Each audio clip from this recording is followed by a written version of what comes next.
Let's go. Testing 1, 2. Good morning, Trustee Criswell. How are you? Good. How are you? Good. Very good. We're almost ready here. Alrighty. You missed a delicious breakfast. That's what I've heard. Yeah. Good morning, Chair Criswell. Well, good morning, Trustee Bruni. How are you? Morning. I'm just dandy. All right. Trustee Criswell, when we get to number 6, I'd like to go ahead and recognize the culinary class for their meal this morning. If we do that first.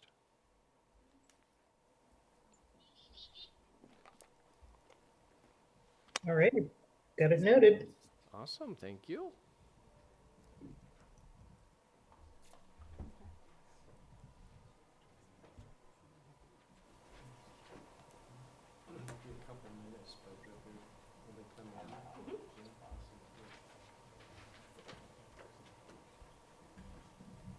All right, Trustee Criswell, I think we are all ready. If you are ready, we can go ahead and get started after the 2 cues from Randy, if that's all right with you. Sounds good. Okay, Randy, let's do it.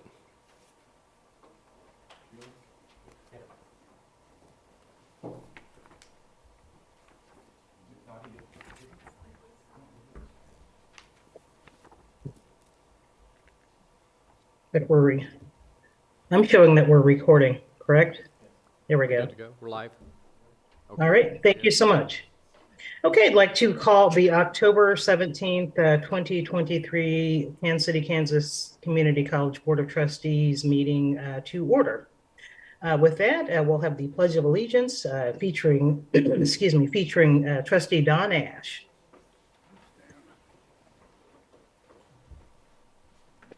I pledge allegiance to the flag Flag. of the United States of America, to the republic for which it stands, one nation, under God, indivisible, with liberty and justice for all.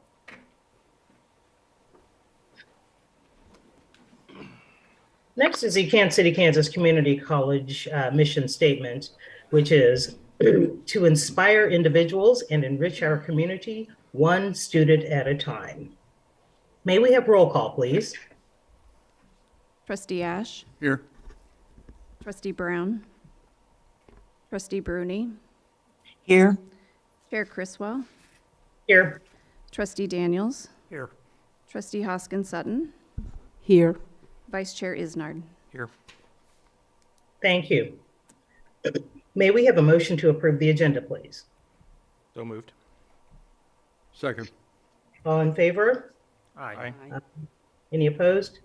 Motion carries. Thank you. Next is the audience to patrons and petitioners. I'd like to invite the public to raise your hand in the chat or approach the podium for the opportunity to address the board.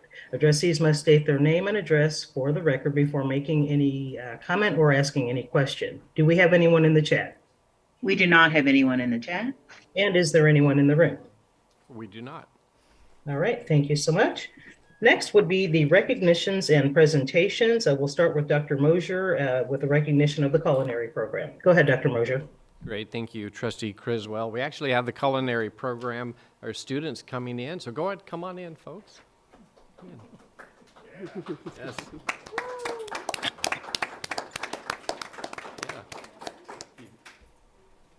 Stand behind us here, then you can be on camera as well. So, yeah, isn't that awesome to be on camera?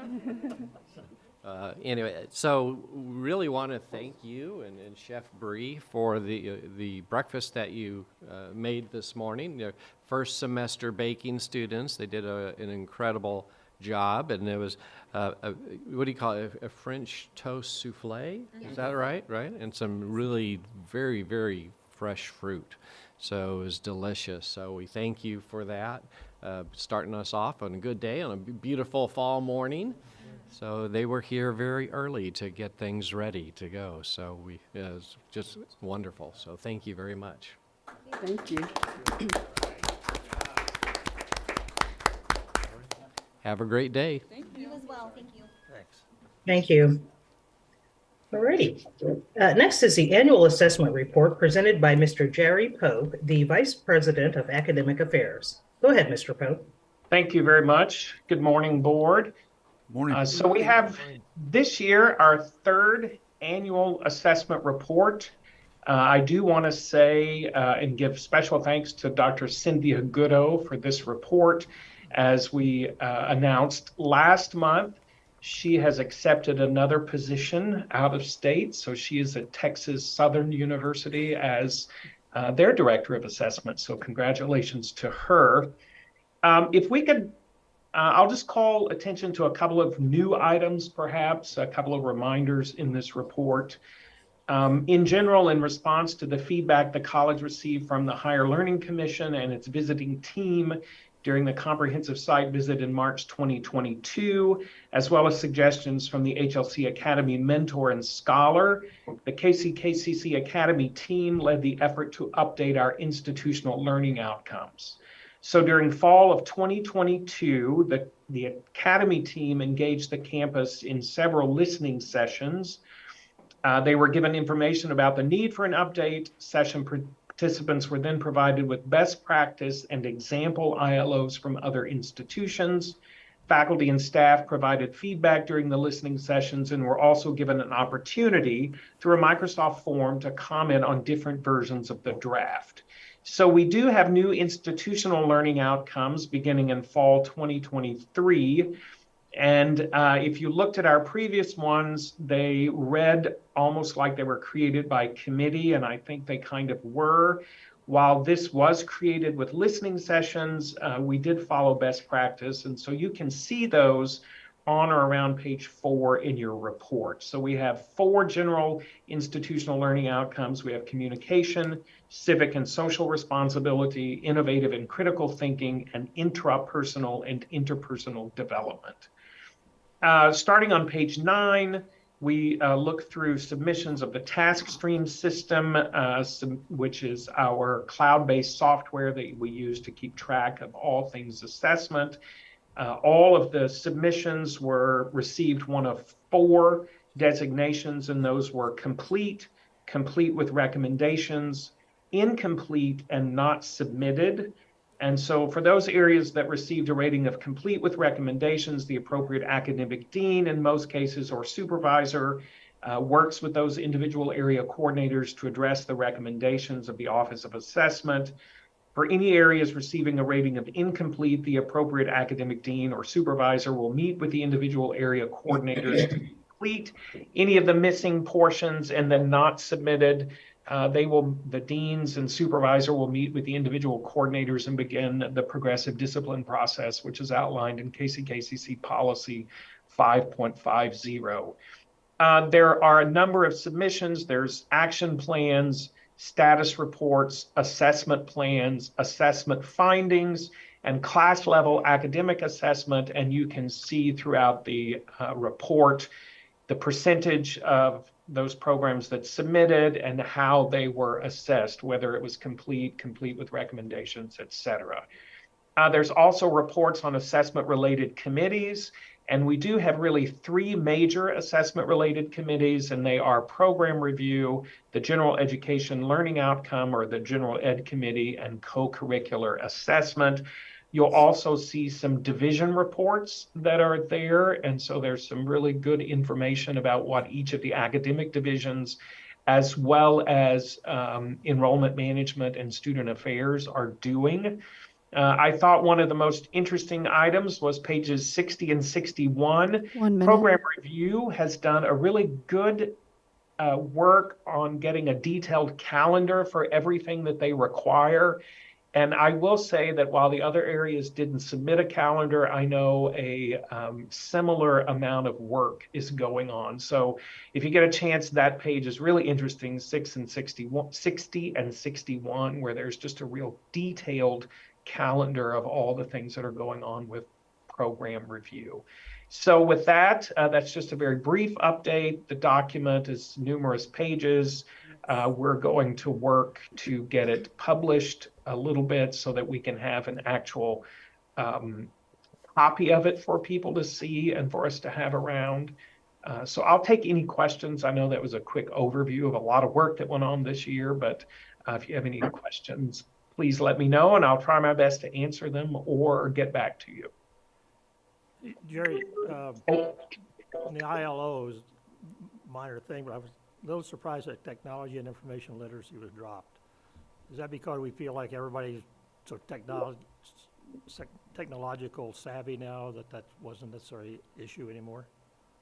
Well, I think so. I do know that the committee looked at a number of institutions, and I think in general that technology and technology literacy is just so embedded in what we do that they were not. Now, critical thinking, I think, could probably be included in that because, you know, the idea of using an information literacy, Right. using those to get to those learning outcomes, if that makes sense. Yeah, it does. It's a Okay, any other voluminous questions for report you? and a lot of good information in there. So, There really is. Kudos to everybody that put that together. It was quite a report. Definitely. Definitely a lot of work. A lot of work. Yeah. And thank you for saying that it's going to be on a hard copy. That would be great, Yes, to ma'am. be able to go and look through it again. So thank you. Uh-huh. Okay, anything else for Mr. Pope? Now, just please thank the team for all the work that they've done and all the faculty and program coordinators and deans and everyone who's working on this. We've come a long way with assessment and we've got a really strong plan now. So it's exciting to see it continue to evolve and to grow. So appreciate everyone's work. Definitely. Thank you. Well done. Yeah. Okay, thank you again, Mr. Pope. Mhm. Next is the Student Holds Report presented by Dr. Chris Myers, Vice President of Student Affairs and Enrollment Management. Go ahead, Dr. Myers. Well, good morning, everybody. Good to see everybody today in Leavenworth. I'm pleased to present an update on the hold report. As a reminder, the board formally adopted the holds policy last March. And so part of that policy was to also formalize our hold procedure so that we have good, transparent communication regarding that. And there's basically two categories of holds: financial holds, which are often used to protect property or assets or past due balances from students. And then we also have a number of non-financial holds, things such as like students when they are not meeting our academic progression policies, where we want to have some form of intervention so they can connect with an academic advisor or something, or to develop a success plan. And then we also have holds, for example, for health and safety requirements, like the state's tuberculosis testing process. So we've done an analysis of all of our holds since adoption of the policy. Since 2022, we have 61 total holds in our system. Since 2022, almost half of those have not been used.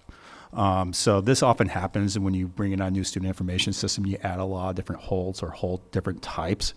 And so I'll speak to how we're going to address the non-utilized holds here in future in my comments, but I wanted to give you a summary in terms of the number of holds that we have. And so we're going to work through cleaning up those with our respective colleagues across the college. I did want to give some history related to some of the holds. So for example, academic holds, these are the holds for probation or dismissal process. On this chart, the far left bar graph is from the 21-22 academic year. So it shows the total number of holds that were placed on students for probation or dismissal. And the far right bar is the 22-23 thing. So as you can imagine, the impact of COVID on learning was pretty real. So we had over 1,800 holds that were placed on students for academic probation and dismissal. And then in 2023, it's dropped down significantly. And I would imagine that we'll see similar trending going downward once we start completing the fall 2003 and spring 2024 semester. Part of the policy was also to formalize our financial holds. So, for example, we do allow students to enroll if they owe less than $1,000 balance, but they cannot receive an academic transcript if they have that balance, which is a typical practice at most colleges, universities, because ultimately the academic transcript is about the only thing that we can hold on to. So once that's out, the likelihood of them not paying goes down. So in 2021-22, we had about 7,000 holds that were placed on students that had less than $1,000 balance. and that has increased since 22 and 23. Conversely, the tuition hold is the hold that we put on students that prevents enrollment if they owe more than a $1,000 balance.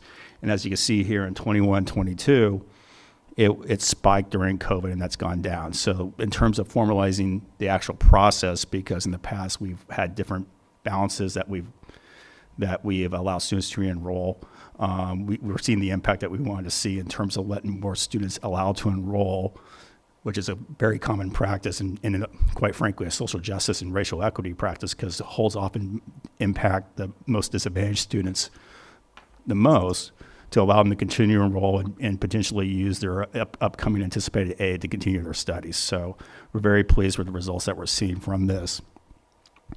The other one I know that's had a lot of conversation amongst the board is our equipment hold for laptop rentals. This also includes like lab rentals or library fines or library materials that need to be returned from the Learning Commons. As you can see in 22, 23, we did have a spike in the number of holds that were placed on students. The light blue part of the bar graphs are the holds that have been removed, where the dark blue ones are the ones that have not been removed. So as you can see, even with the 22-23 school year, we saw an impact where the number of holds that were actually removed because people returned their equipment was there. The 23-24 bar, where you see a darker blue bar, that is mostly a timing thing because students can enroll before the holds are placed for the upcoming semester. Going into the spring 24 enrollment season that starts in November, we'd anticipate those to start dropping also, as people can't enroll until they return their equipment. Also want to brief touchly on the Department of Veteran Administration rule. This is the rule that prevents programs for having more than 85% of supported students in the program, where they could potentially not use VA benefits for new students. As of right now, these holds have not impacted that. We did our first reporting period for fall 2023, and we didn't see any programs that we had to shut down, but we'll continue to monitor that. Time. Next steps are to review all these holds, so we'll be working through December to contact all the departments that haven't used their holds recently to determine if it's still valid. And then also, I think there's an opportunity for us to start a re-engagement campaign of some of these students that have that less than $1,000 balance. Many of them have been in our former student campaigns that we've done these last year or so. But we think there's an opportunity to contact them because they might not know that they can continue to enroll and work with us in terms of getting financial aid. So with that, I'll take any questions or comments. Okay, Dr. Myers, I understand the process. I appreciate your presentation also very well, very good.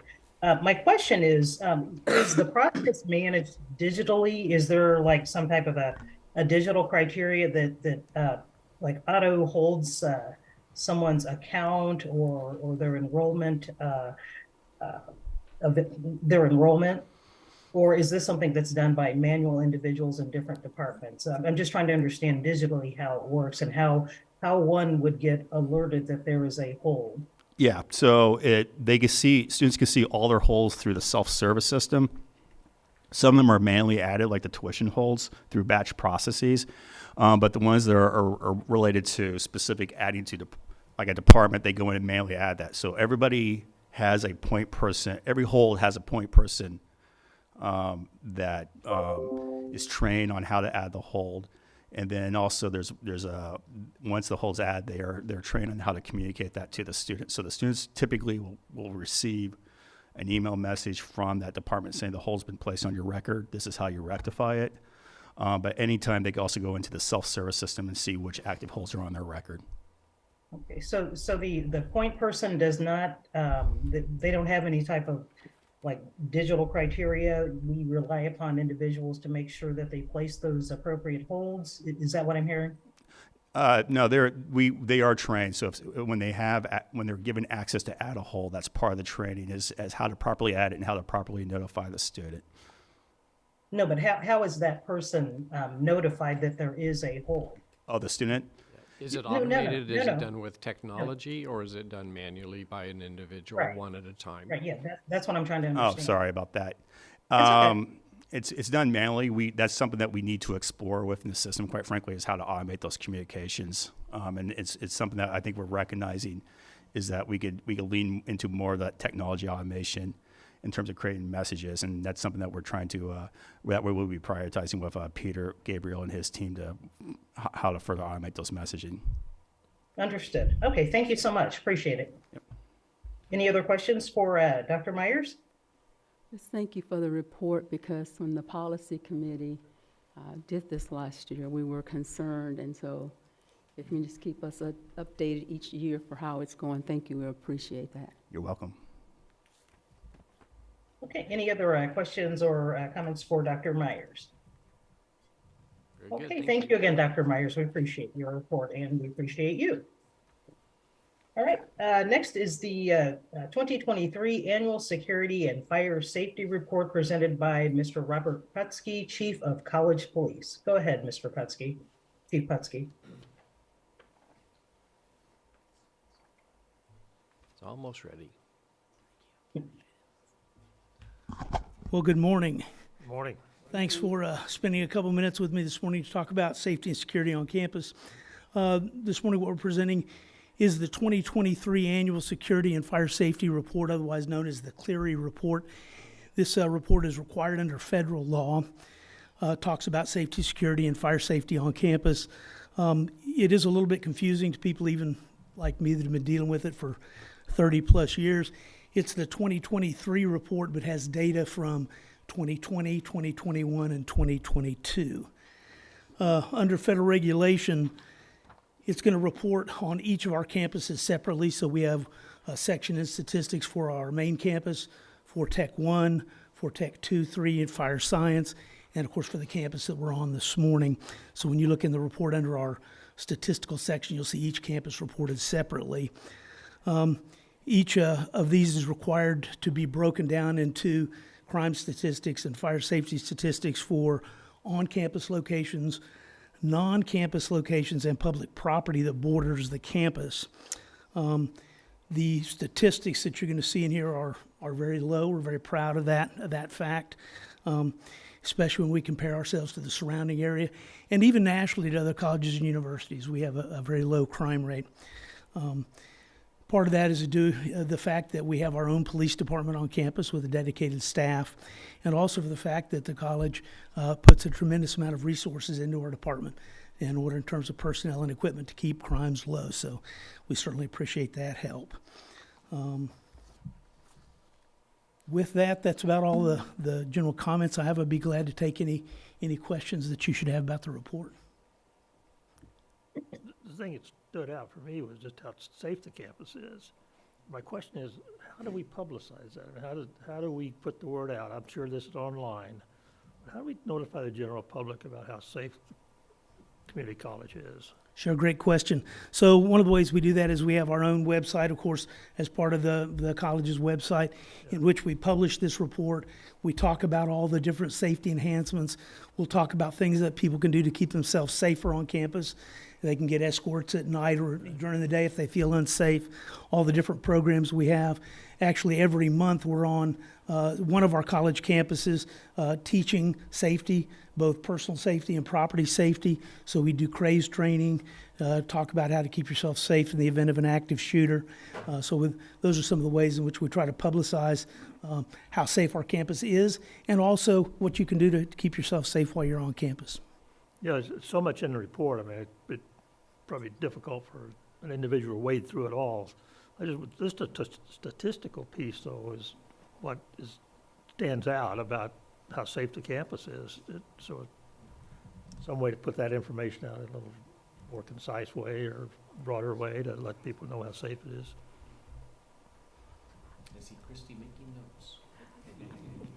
Yes, I was pleased with it as well. I know, talking about how do we get that information out, I can remember being in student activities and parents would call and say they were familiar with this report. How safe is your campus, especially if their children are coming from out of state? So this is impressive. They can see you can send your child across the nation and they will be safe on our campus. No place is 100% safe, but we are relatively safe.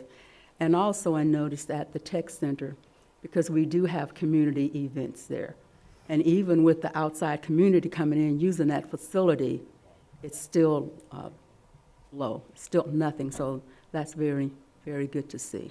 Thank you very much. We're very proud when we do have students or parents that are comparing, looking at different colleges, and we're quick to bring out the statistics and report how safe we are, particularly compared to some of the other institutions in the local area. We're very proud of that. Yes. And again, at Tech One, we work very hard. Dr. Mosier, Dr. Knieven, are very attuned to making sure we have a police officer in that lobby area of Tech One, doing everything we can to keep all the campuses as safe as possible. So. Well, congratulations to everybody that worked on it. Thank you. And, really good. Thank you, and thanks for mentioning that. I do have to particularly mention Deputy Chief Jason Sievers. He's the one that spends countless hours in trainings and in federal meetings, hashing out all the different regulations that are required, put any of the rest of us to sleep trying to figure out how to compile these reports, and so he does a great job. Chief, we've gotten all of our positions filled. Actually, we're working on that. We've got one opening. We've got one in the academy, 2 that are onboarding right now, and so we're just almost full. Okay, that's good news. Yeah. Okay, anything else for Chief Futsky? Thank you very much. Thank you. Thank you, Chief. Thank you. Moving on now to the downtown groundbreaking ceremony presented by Dr. Mosier. Go ahead, Dr. Mosier. All right, very good. Thank you for those reports, and after all the detailed and hard work that has gone into those, I get the fun job. So we talked about the groundbreaking ceremony at our last meeting, but we didn't quite have the video from the event ready to go to play. So Christy and her team have been working on the edits on that, and we'd like to share that with you at this time.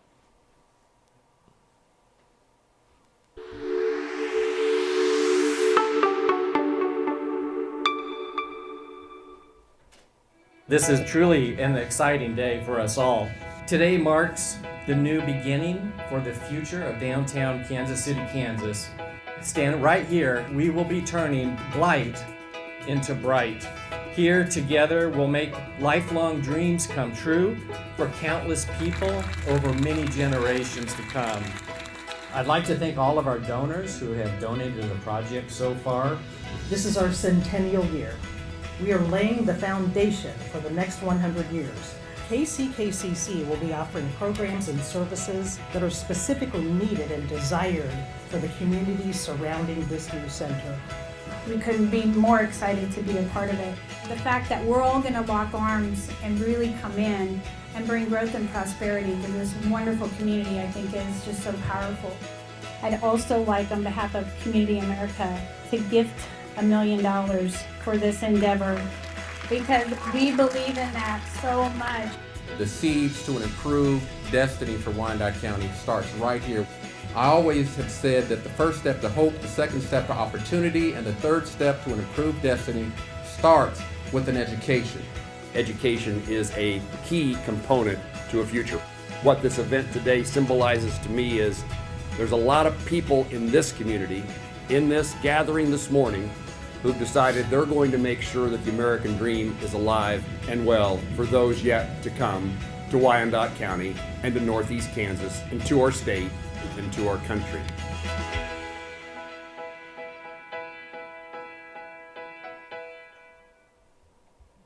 Awesome.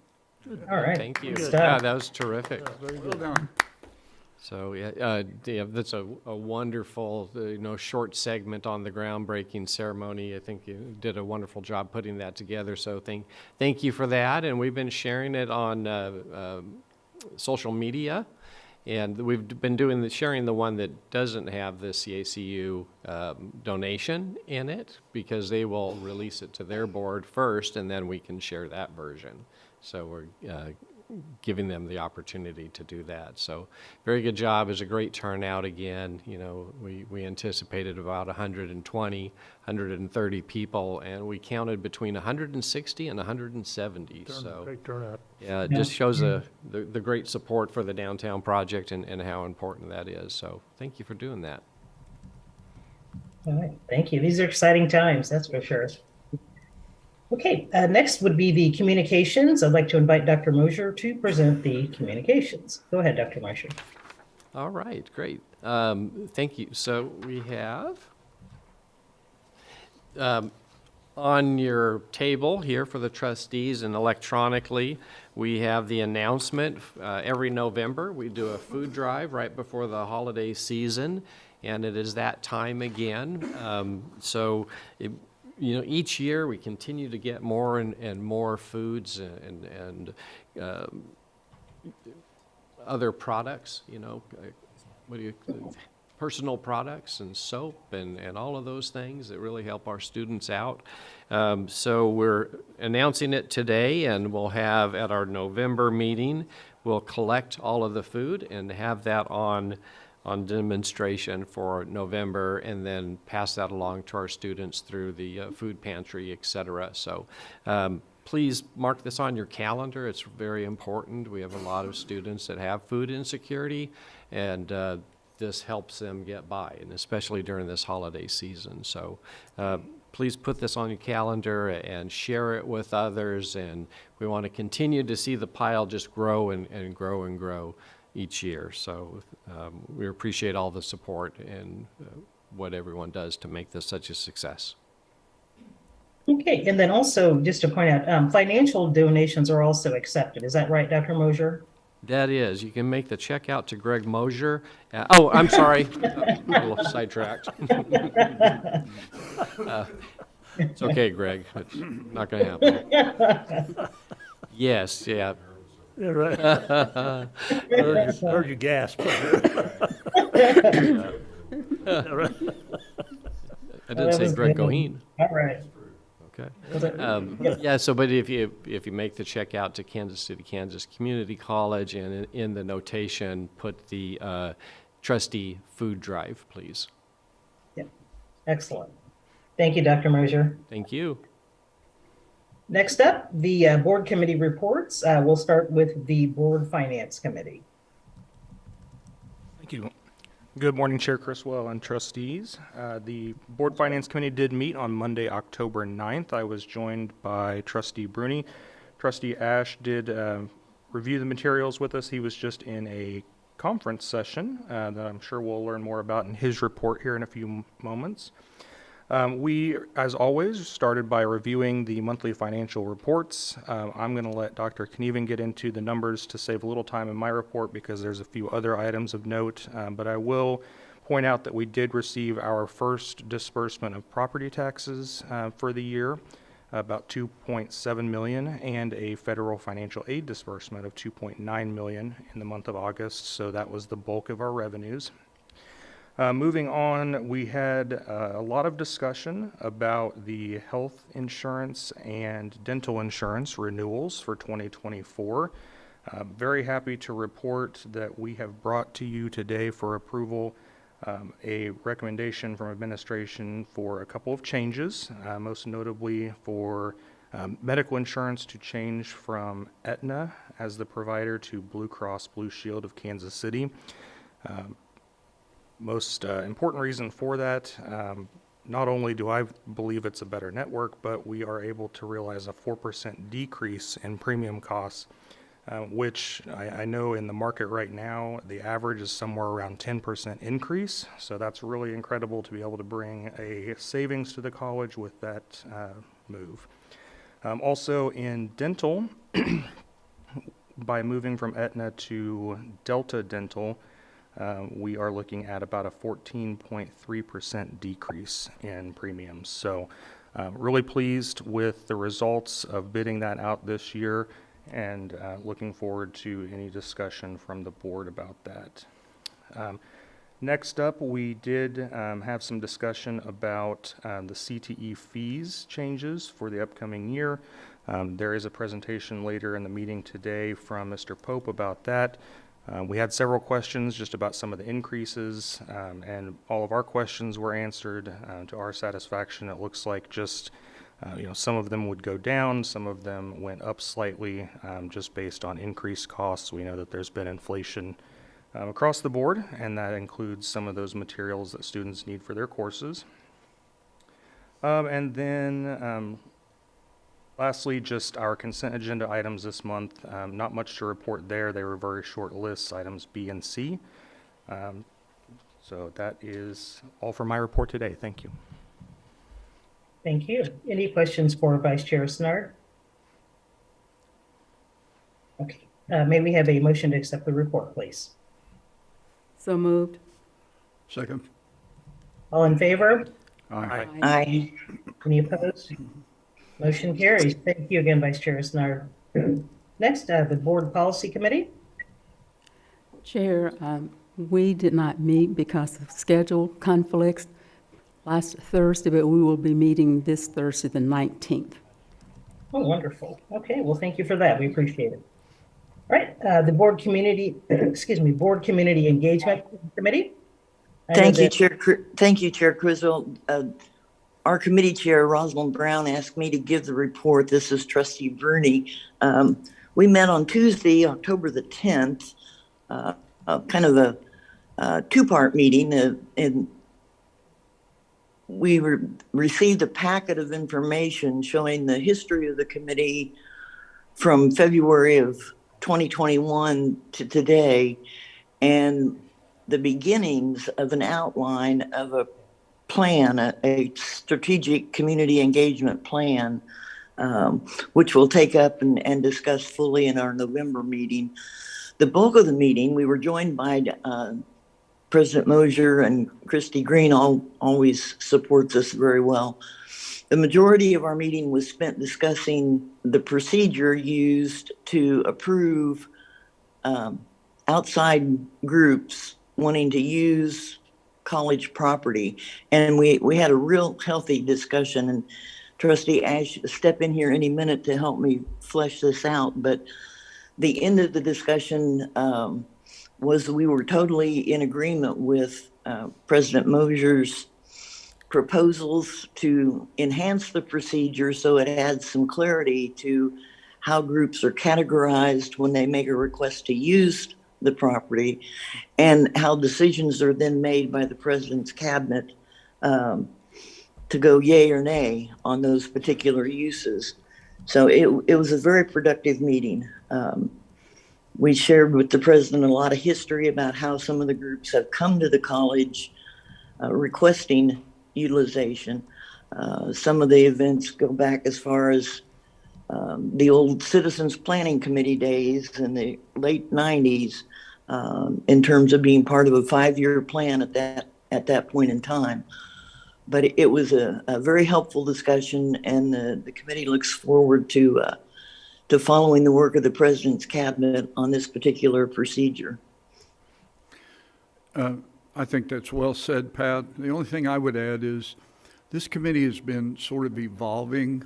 This whole thing has been sort of evolving since we started it. So we're very much a learning community, and so we've been learning as well. And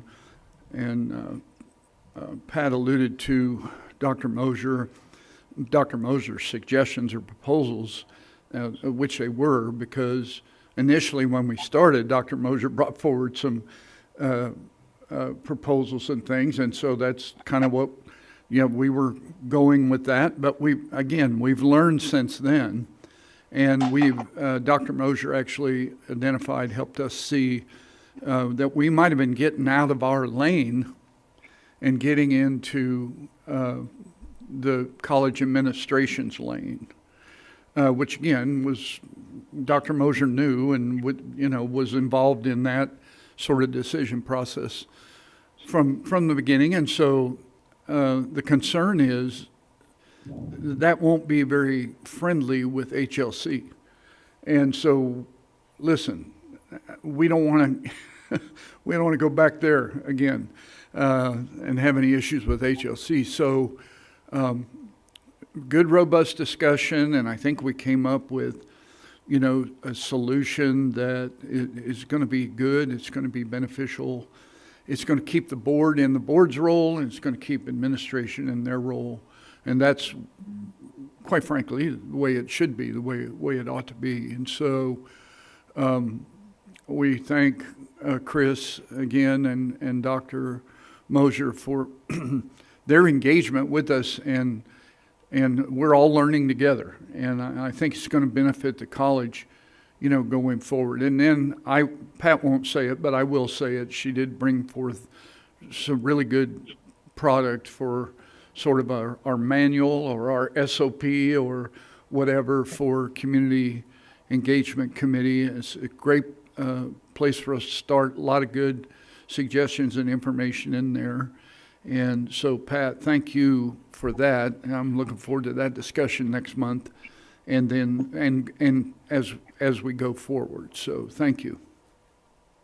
Thank you, Trustee Ash. I do have to do one little statistic thing because I'm particularly proud of it. Starting in April of this year, we started a community outreach program. And to date, meeting with a variety of groups like livable neighborhoods and down to the level of individual neighborhood groups, we've had discussions with 162 community members about the downtown campus and about the college in general. And it's been really well received when we've been out talking with people in the community. But I'm proud of that number. It's a good number. Yeah, I agree. It's a big number. So, okay. Any questions or comments for the board community engagement? Okay, thank you for your report. May we have a motion to accept the report, please? So moved. Second. All in favor? Aye. Aye. Any opposed? Motion carries. Thank you again. Next, the ACCT KACC delegates. Is there a report this month? Yes. Oh, yes. I want you to say that 10 times real fast. Evelyn, all right. So I've practiced it. I haven't been able to do it yet, but I will start with KCKCC, which is the Kansas Association of College Trustees and Presidents, and so continue to be on the Friday Presidents call, if you will.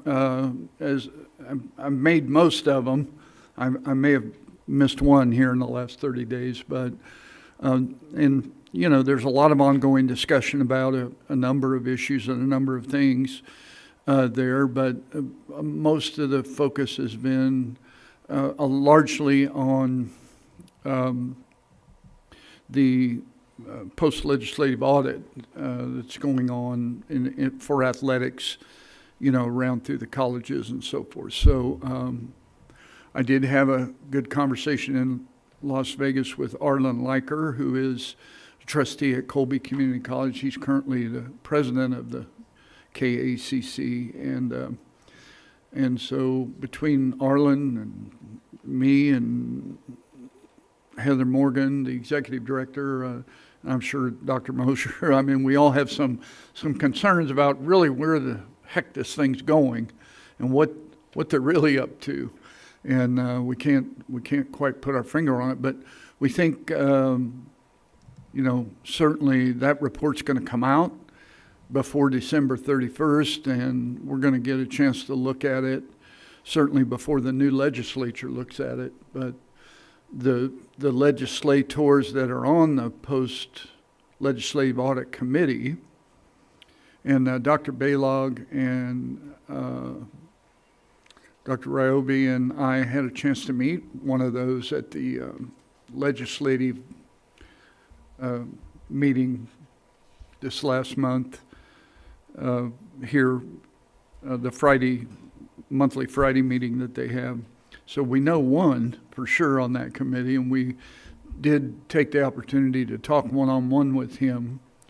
His name escapes me right now, but we want to take a look at that and see what they're up to, if you will. So it's kind of a wait and see, but really Heather and the presidents are being absolutely as proactive as they can in trying to help them identify where we think they might be getting out of their lane. And the issue is they don't think they have a lane.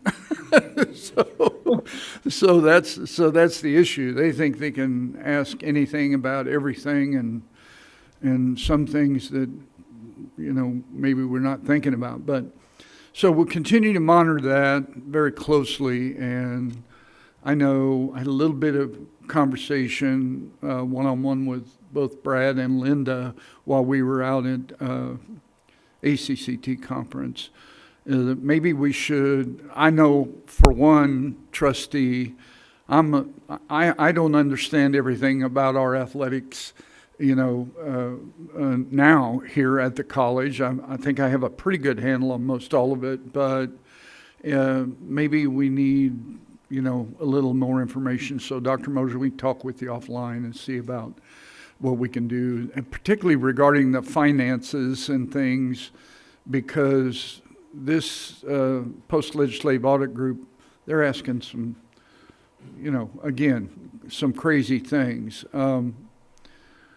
I know that Heather and Arlen at least seem to think that they may be trying to move in a direction of, more standardization from college to college. Because right now, each of the colleges, each of the 19 colleges, and the tech colleges, to include them as well, everybody funds things, differently depending on how their boards operate their financial oversight and so on and so forth. So if that's where we're going, we'd kind of like to help steer that in, where it's, the easiest transition or best transition for all of us as a system. But so I'd kind of like to know, and I think Brad and Linda can speak for themselves, but they seem to indicate, yeah, that might be a good idea if we had a special session or something, or took a little bit deeper dive, or made it part of an executive session. So we can talk offline a little bit more. The next meeting is the first Friday, Saturday in December in Liberal, Seward County. So it's a hike. I expect there'll be a lot of virtual participation in that one. So now ACCT, as mentioned, Trustee Isnard, Trustee Hoskins Sutton, and I attended, and I have the catalog if anybody would like to take a look at it, and I'm going to be as quick as I can be. Probably one of the better congresses I think I've been to, particularly since, maybe right before COVID, or since they re-engaged them after COVID. And there were actually more workshops that I would have been interested in attending than I was able to attend. But just to highlight a few of them, first of all, I picked up a big, thick handout for Mr. Goheen, because somebody walked out of the round table for college lawyers and left it. And so about 2 workshops later, when I went in there, it was still laying on a chair, and I'm like, well, I guess they don't want it. So anyway, I picked it up for Greg to kind of peruse through. First thing I did was I attended the Chairs Academy, which I have attended previously. It's been many, many years ago. I'm not normally a presumptuous person, and I know there's an election here in a few weeks, and I'm one of them that's up. And so I don't know what the next 4 years are going to hold for our board. We're going to have 3 new trustees for sure. And so who's going to end up in what seat? But Brad's prepared to ascend, I think, next year if everything holds in that direction. But if not, Ray, thank you. I'm going to be the old guy left, Well, thank you for doing it. When you all depart, right? So anyway, I did attend that academy. It was really good. I liked the way it was conducted, actually, better than the previous one that I attended. I think I learned a little bit more from that. And so you trustees, you all probably got a copy of this Connect from the association and that. There was a really good workshop put on by the Kishwaukee College.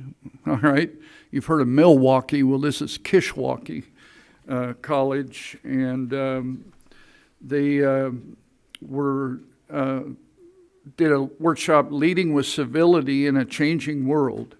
And so they were talking about, they've had some turnover on their board too recently, and so they were talking about onboarding and the new trustee orientations and so on and so forth. One thing that was in there that I thought was really great, and I know this is something I struggle with the as a trustee when I started, and even somewhat still today, is they provide a list of common abbreviations and acronyms used in the community college system, particularly for Illinois. So this puppy is 3 pages long, 2 pages front and back, and the third one front and back, almost 3. They got a lot of abbreviations and acronyms, but we have our fair share too. And so, I don't know, I thought that might be helpful as we're bringing on a bunch of new trustees. Another thing a workshop that I went to was Thriving Students, Thriving Communities, Workforce Development and Beyond. And obviously, we have a huge emphasis right now on workforce development. So I picked up the extra handouts that were left on the chairs. There's some information on the back, sort of a summary. But one of the things they were talking about, and I'm going to pass it down, and Dr. Mosier, maybe if you could take the ones for Trustee Criswell and Brown and Bruni, and everybody else, and there's one for you, Dr. Mosier. But one of the big things that came out of that was AI. I don't know where we are in AI, or how much discussion we've really had about it. I don't think as a board we've had very much discussion about it. But listen, it's here, and it's coming, and it's changing and evolving, very quickly and very fast. You'll see there was a panel format, and the panel members are listed here. There was somebody from Aleutian on there, and I believe that's a vendor that we have, and so there's just some questions maybe for us to start thinking about. One of the best workshops I went to was on middle college, the pipeline for enrollment and transformation. Middle college is basically, it's like working with high school students and so on and so forth. But this college in Illinois, they specifically target high school dropouts. And setting up a middle college experience for them where they can finish their high school diploma and, of course, with dual enrollment, dual credit, working on their various degrees. And they got a grant from their local health foundation. Well, I think we have a pretty good health foundation here in Wyandotte County, and so on and so forth. I mean, it might be something we can look at. They work basically with about 25, between 25 and 35 students annually. And they had some great success stories, that came out of that. So I picked up a handout for that. I thought I might be talking a little more with Dr. Mosier, or, Dr. Myers, or some different people there. And so obviously the next thing coming up is the National Legislative Summit in February. We have some cutoff dates coming and so on and so forth. So I know we'll be having more discussion about that. And finally, we did some elections. I'm the voting delegate for our college, and there were a few elections that were held, and but I noticed a trend. I visited with Brad and Linda about this a little bit. Not very many nominees for a lot of these positions. Not very many people, sort of stepping up. But we did re-elect or reappoint Trustee Belén Robles from El Paso Community College in Texas to the Diversity, Equity, and Inclusion Committee. And then we elected 3 trustees for the board, the big board at-large positions. And all those votes were done on one ballot. I've sat through as many as 15 ballots in various congresses over the years. But I have had some interest now, and again, I'm not a presumptuous person, but I bring it up today because the interest form has to be in by November 1st. And I've been given some interest for a while, serving on one of the committees. And as you know, Linda's currently serving on the Diversity, Equity, and Inclusion Committee, but I've had an interest in governance and bylaws as well as public policy and advocacy committees as an associate committee person like Linda is. And the cutoff is November 1st. So you'd have to have the interest form in and a letter of support from your board and so on and so forth. So I don't think we necessarily need to make a decision today, but if the board is willing to consider, just because you put an interest form in doesn't mean you're going to get picked.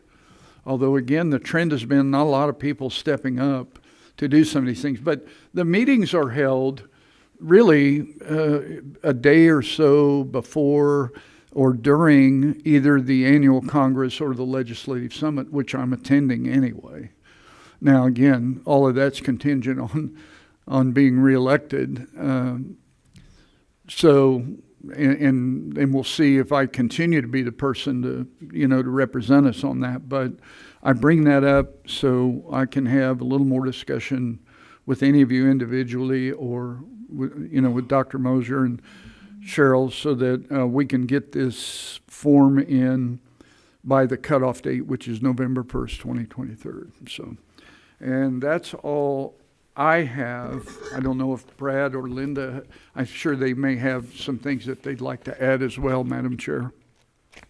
Okay. Go ahead. I, went a day early because I'm on the Diversity, Equity, and Inclusion Committee, and we met on Sunday evening from 3 to 5. A lot of the talk was actually about DEI. Last year we talked about one of the different type of learning styles for students and making sure we were serving them. But because diversity and equity and inclusion is in the news so much, because some states are attacking it, we spent a little bit of time talking to that. In fact, our presenter on that particular topic was the chancellor from Metropolitan Community College right across the river. And ACCT is still committed to diversity, equity, and inclusion. If you live in one of these states, I believe Missouri, they mentioned, Texas, and Florida, where they don't even want you to use the word, at least in Texas, the word diversity. The takeaway was that even if we don't use these terms, diversity, equity, and inclusion, belonging, all of that, the work will still continue as we move forward in a more diverse world. Locally, everything is still going to take place, whether they change the name or tell you can't say diversity. So I have a lot, so I'm going to stop on that. Then the other pre-session I took was the symposium, the follow-up to the Black Learner. And this year it was called Leveling Up. And the information, I won't get into it, was staggering, the number of Black students that have left higher education. The community college over the years, and it said it even started before COVID, and I think it was like 400,000 have left community colleges since, I believe, right before COVID, and it said that it's been trending down, but if you count in four-year universities, it's like 600-some thousand. And so then the question was asked, because most people will say, well, we have other students, why are we concerned about the Black student? Well, statistically, Black students are more likely to go to a community college. And if they are not coming to us, that's going to impact our enrollment.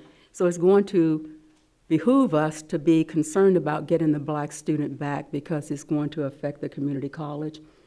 And now I'll go on to some of the sessions I attended, but I'm also not going to get real deep into it, because in some of my comments on each one's report, or some of the reports, I'm going to talk about it.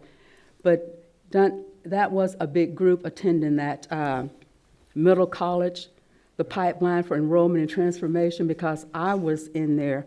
And I asked the question because I say, how is this separate? How is this different than the dual enrollment? Well, it's like the dual enrollment, but it's not the students who are already successful in dual enrollment. These are the students who have dropped out.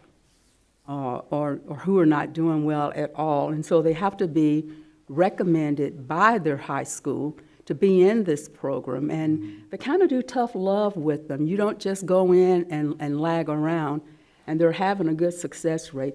You're right. I had that picked as my best one. That was very, very good to get those students that we are missing. Then I attended another one, Being Responsive, Creating Critical Pathways and Services for Marginalized Students. And this was presented by Mount San Antonio College in California. And they too work with at-risk students. And I came away with a new terminology. They don't say at risk because at risk has that negative connotation. They say students at promise.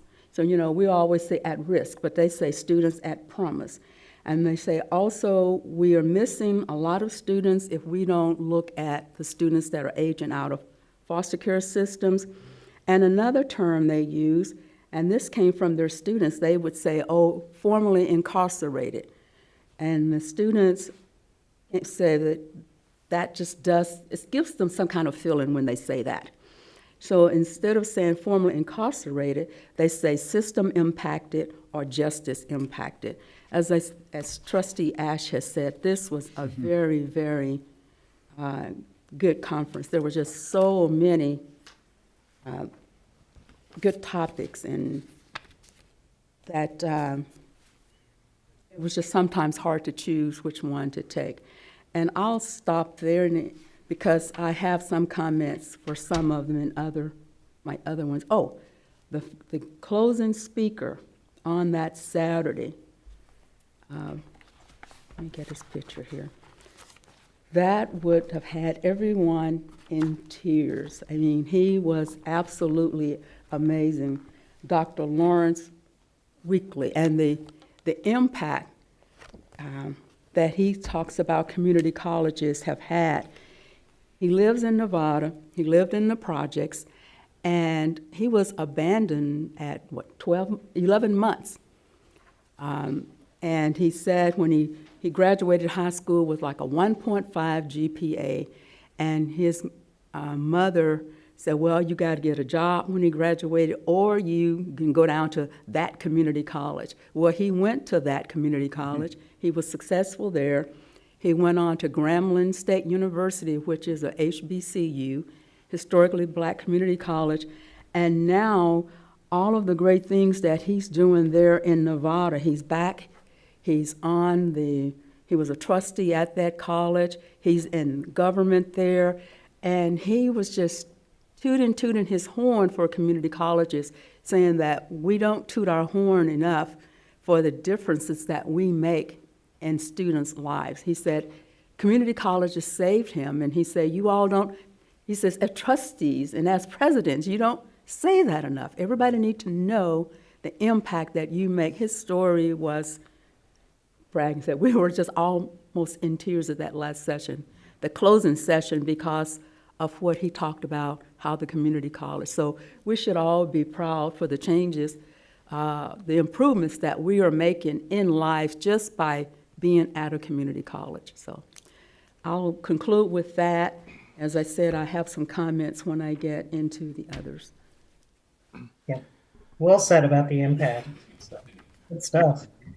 Okay, any other comments or questions? Chair Criswell, I'll just add a couple of things. I'll be short, I promise, so that we can keep going. As always, a really great conference, and I think we forget sometimes that just as with all of our employees, professional development is still so important for our trustees as well. Yes. To help us continue to do our jobs for the community.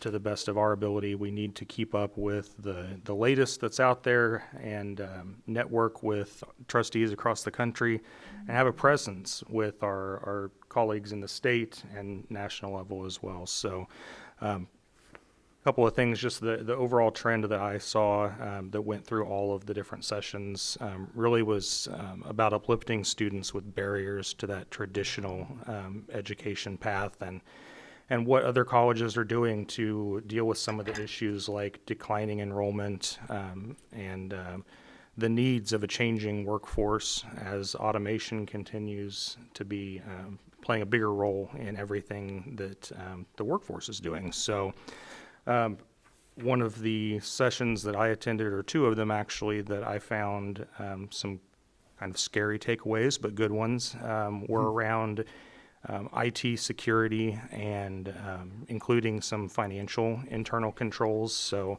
as chair of the finance committee, I tended to gravitate towards some sessions with those types of topics, and I'm looking forward to, and we'll have some discussion maybe in the finance committee about just getting some reports on kind of where we are on some of those things, because we got to hear some stories from some colleges just with all the fraud and issues that are out there in the world these days, some steps that we could take to protect ourselves and make sure that we don't face those same issues. So with that, I'll turn it back to you, Chair Criswell. Thank you.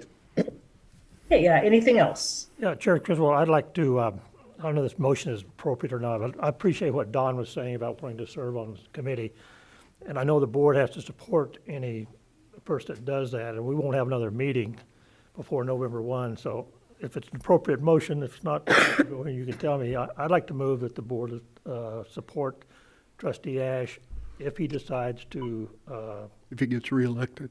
Yeah, if he gets reelected. I'm going to assume that's a given, that the board support whatever decision Mr. Ash makes regarding a committee, that we would support that wholeheartedly. I would second that motion. Okay, all in favor? Aye. Aye. Any opposed? Motion carries. All right, Trustee Ash, congratulations. Thank you. All right, and then with that, may we have a motion to accept the ACCT KACC report? So move. Second. All in favor? Aye. Aye. Any opposed? Motion carries. Thank you again for all of the reports. Excellent stuff. Excuse me. Next up is the consent agenda. Are there any questions or any comments before we proceed? Okay, may I have a motion to approve the consent? I noticed the resignation of Andrika Wilcoxon, and I want the college and the community to know I'm saddened that she's leaving, that she's left. I want to thank her for all that she did with the student government, the student senate. She took it to new heights, and she will be missed. I agree. I agree, absolutely. Okay, may we have a motion to approve the consent agenda, please? So move. Second. All in favor? Aye. Aye. Any opposed? Motion carries. Thank you. Next is the Student Senate report, as I understand, will be presented by Z. Coffey. Go ahead. Hi, my name is Zamarian Coffey. I am one of the Student Senate members. I am the treasurer. Our Student Senate report, we have finalized the roster positions for this year, as well as held recent meetings on October 6th, and also have done advisor meetings held at 3:20 following Student Senate meeting, and also went over expectations and set responsibilities. And then with the Dean of Student Services as well as created. Also, other Student Senate meetings are on October 20th of 2023 at 2:15, also virtually through Microsoft Teams. And then lastly, I would like to note that our Halloween bash is on October 21st at the Tech Center from 6 to 8 with the special trunk or treat and haunted maze. All right, excellent. Any questions or comments? Appreciate all you all are doing, Student Senate, to help increase engagement amongst our campus community. We really appreciate it. I know, for one, I've noticed in the last couple of years, the Senate's been really growing in that regard. And whenever I'm on campus, it's palpable. You can sense the community life is better. And I know student housing, contributes to that too. It all works together, but thank you all for your leadership. You're doing a great job. Outstanding. Move approval of the report. Second. All in favor? Aye. Aye. Any opposed? All right, motion carries. Thank you again. All right, moving on to the president's report, presented, of course, by Dr. Mosher. Go ahead, Dr. Mosher. Thank you, Chair Criswell. And Z, thank you very much for your report. I echo the comments of the trustees wholeheartedly. So it's amazing to see the engagement and the amount of activity taking place at all of our locations. So thank you for that. So it's a beautiful fall morning here in Leavenworth, Kansas. We're really glad to be up here for today's meeting and appreciate Marcia and her staff getting everything ready for us, along with media services and everyone else. Just a beautiful morning. And if you missed it a little bit earlier, the first semester baking class under Chef Brie made a wonderful breakfast for us. So it was a French toast souffle. Souffle. Linda wants the recipe, I think. Right. Oh, yes, I talk with them. I'd like to have that recipe. Yeah. I'm going to make it. And homemade maple syrup. Yes. I don't know about that. Delicious. So That's good. So that's good. So following our last month's meeting, or for our Board of Trustees, the following day we held a Board of Trustees candidate forum for our employees and students. It was offered hybrid. We had 5 people attend. We had Trustee Ash, Mary Ricketts, who is also on our foundation board, Jamie Johnson, Nina Kimbrough, and Marianne Mosley, and I think we had some really good conversation. I think that was a very worthwhile event, and we had a lot of people logged on from across our different locations. Moderators for that was Pat Kelly, the Student Senate President, Liz Daniels, and Dr. Baylog. So thank you for being the moderators for that event. With that, unfortunately, that means we're going to lose 3 of our trustees. So incredible service by Dr. Daniels, Trustee Brown, Trustee Bruni. So we thank you for that. And December is a very busy month, and actually in our December board meeting, a handful of cabinet is going to be out at the AACC Complete College America annual conference, which is something that we've been wanting to do for quite a while. So we'll be joining virtually. But on our next meeting in November at the 4 o'clock time, we want to hold a thank you reception for our trustees who are leaving us and show our appreciation and our support. So please mark that on your calendar, and I hope you can attend. And we'll have a calendar invite that goes out to all employees, a student senate, and also some retirees as well. So please let me know for our trustees if you had someone that you would like to attend, so we can put them on the list. So looking forward to that, but due to the unfortunate cause that we'll be losing you after many years of wonderful service. So thank you. Downtown update. It is moving right along, full steam ahead, as normal, as we've been talking about. Big steps were made during this last month with escalation that's taken place throughout the years, and even last year it was extremely high. So from October 2022 to October 2023, the price actually went up 30%. So we had a lot of really hearty conversations going on. We did reduce the size of the center a little bit. So it went from 100,000 square feet, and we're now right at 92,000 square feet.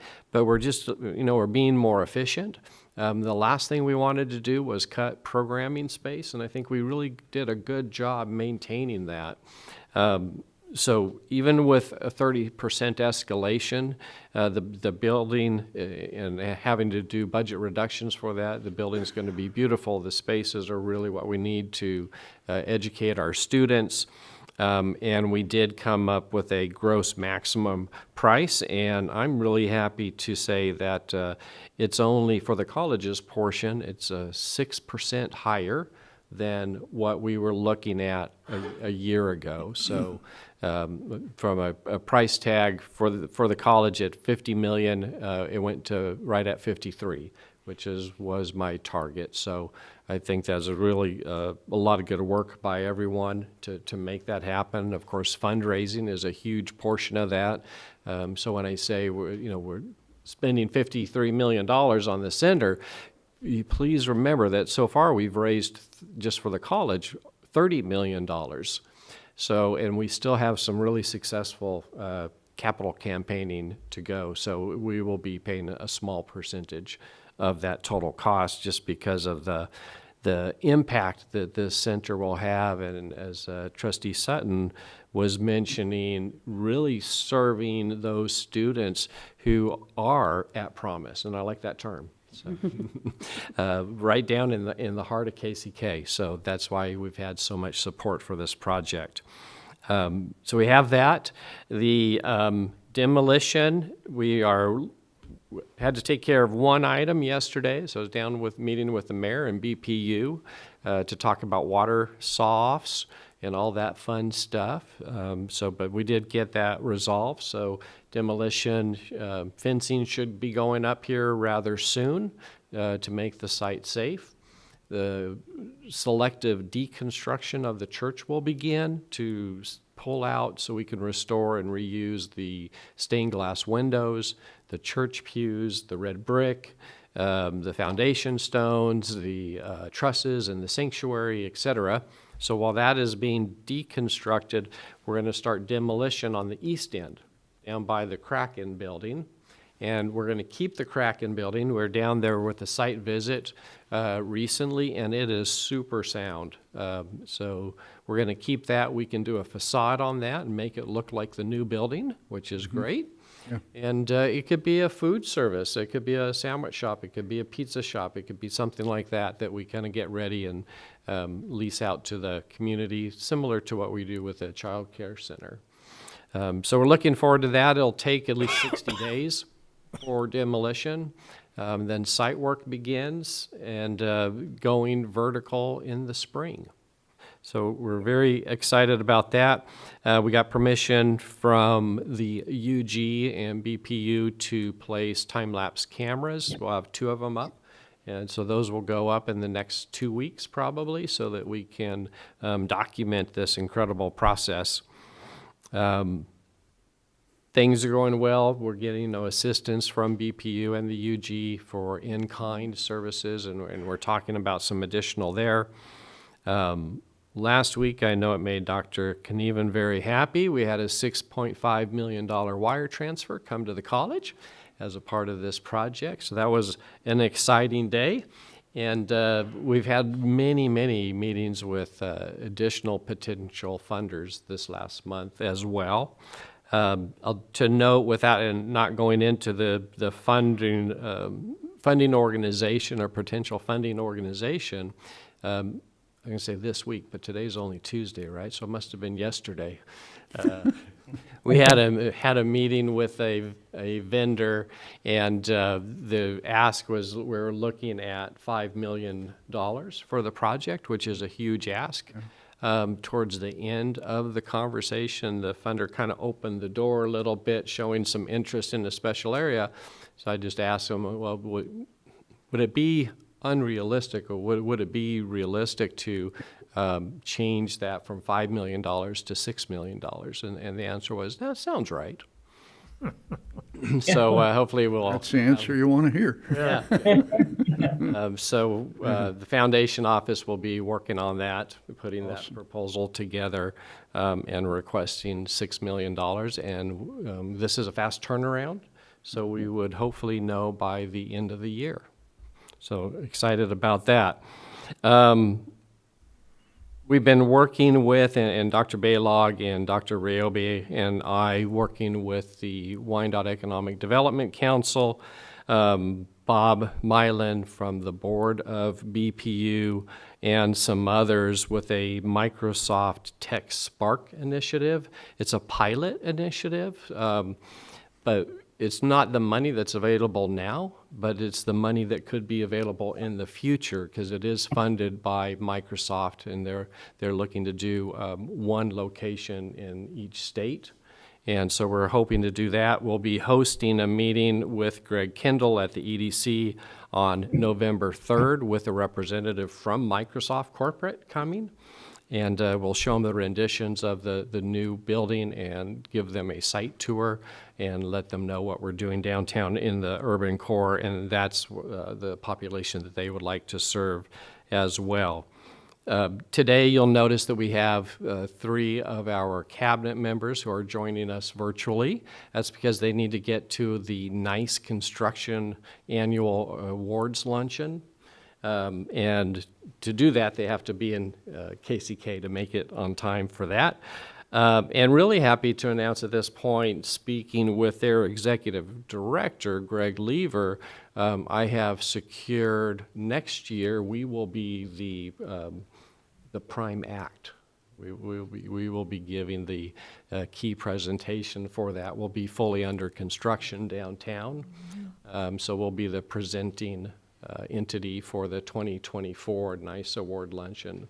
And there's usually about 700 to 1,000 contractors there, so it's a really big deal. So excited for that. Continuing to work with Panasonic and their Vice President of North America, Pina, for their workforce. Was recently asked to sit on a regional update with the VP from Pina about education. So President Bound from Johnson County Community College and myself and Walt Miller from Panasonic and their HR team who they've consulted with will give an update to the region. So we are looking at adding a Panasonic-specific cohort to AET/FAME in fall 2024. So we'll be ramping up for that. Let's see. That's on November 1st. A couple weeks ago, we hosted KCCLI, the Community College Leadership Institute for Kansas.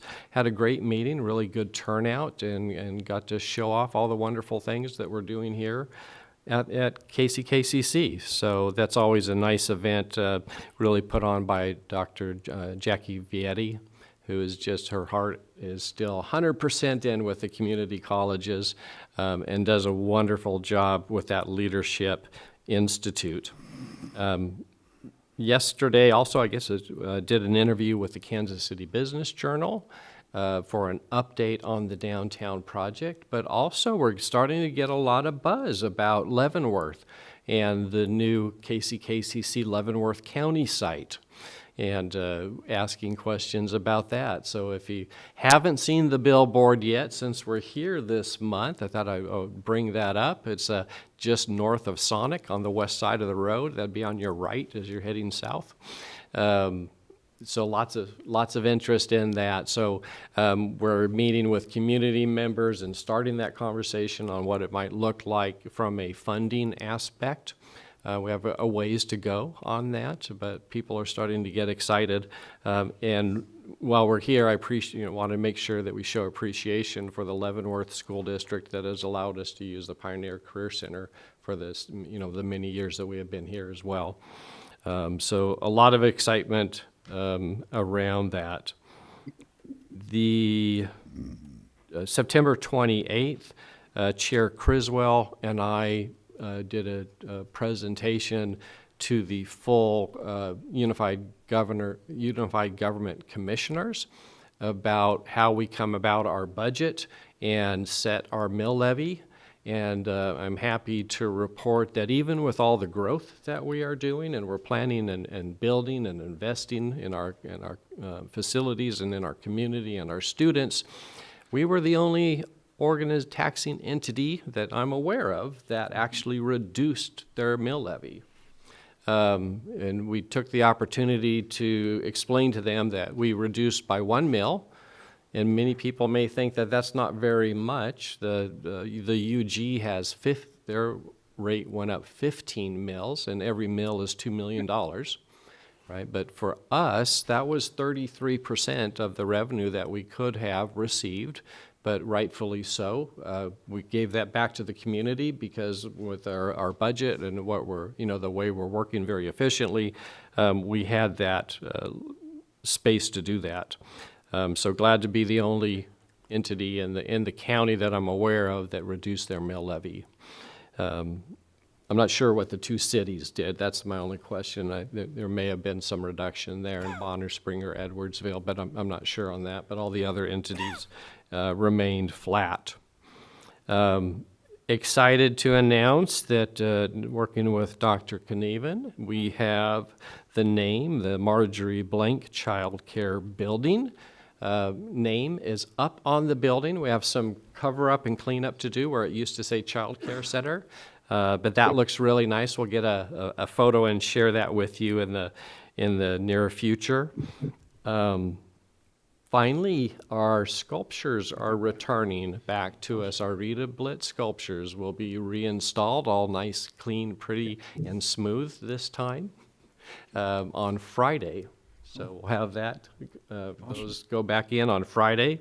One of the construction classes who's doing masonry, if you've been on campus, you'll notice that we cleaned out that pond in the middle, had a backhoe and pulled it out, dredged it out, got it a little bit deeper.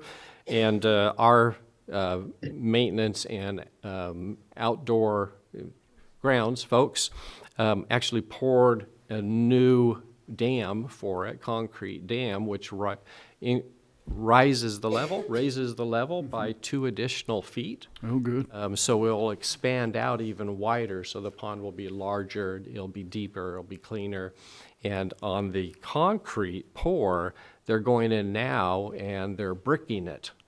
So it's going to be very pretty. They've got stacks, pallets of brick there, rock. It has a rock texture to it. So it's just going to be a beautiful area, and Dr. Knieven is also, I think we've ordered about 8 picnic tables that are coming in, so they'll be in different locations. There'll be a couple picnic tables there. We'll have the sculptures and the pond and the waterfall, so it'll be just a beautiful place to go and decompress and study, and we're really working on that college beautification process. And then Chief Putsky and I have started to tackle the nature trail by the field house, and Deputy Chief Sievers joined us, and Sean McGivern and his wife on Saturday, so that's looking really nice. We want to get the trails cleared, flattened, and then probably go in with a wood chipper and start chipping up all the debris and stuff that is just gathered over the years. So appreciate all of your help and support on that. Lots of other items taking place that the cabinet members will be reporting on. So with that, I believe I will go ahead and wrap up my report. Okay. Any questions or comments for Dr. Mosier? Dr. Mosier, will there be some type of ceremony for that naming? Yeah, we're talking about that now, and I think it might be best to do it in the spring when it warms up a little bit. We haven't talked with the family yet about that idea, but I'm sure they'll be supportive. But that'll be a nice event, so okay. That will be in process. All right, thank you. Mm-hmm. All right, excellent. Anything else for Dr. Mosier? Move approval of the report. Second. All in favor? Aye. Aye. Any opposed? Motion carries. Thank you. Okay, and next up is the Executive Vice President's report delivered by Dr. Scott Baylog. Go ahead, Dr. Baylog. Thank you, Chair Criswell. I first want to thank our students with Phi Theta Kappa for the pink ribbons that you each received today.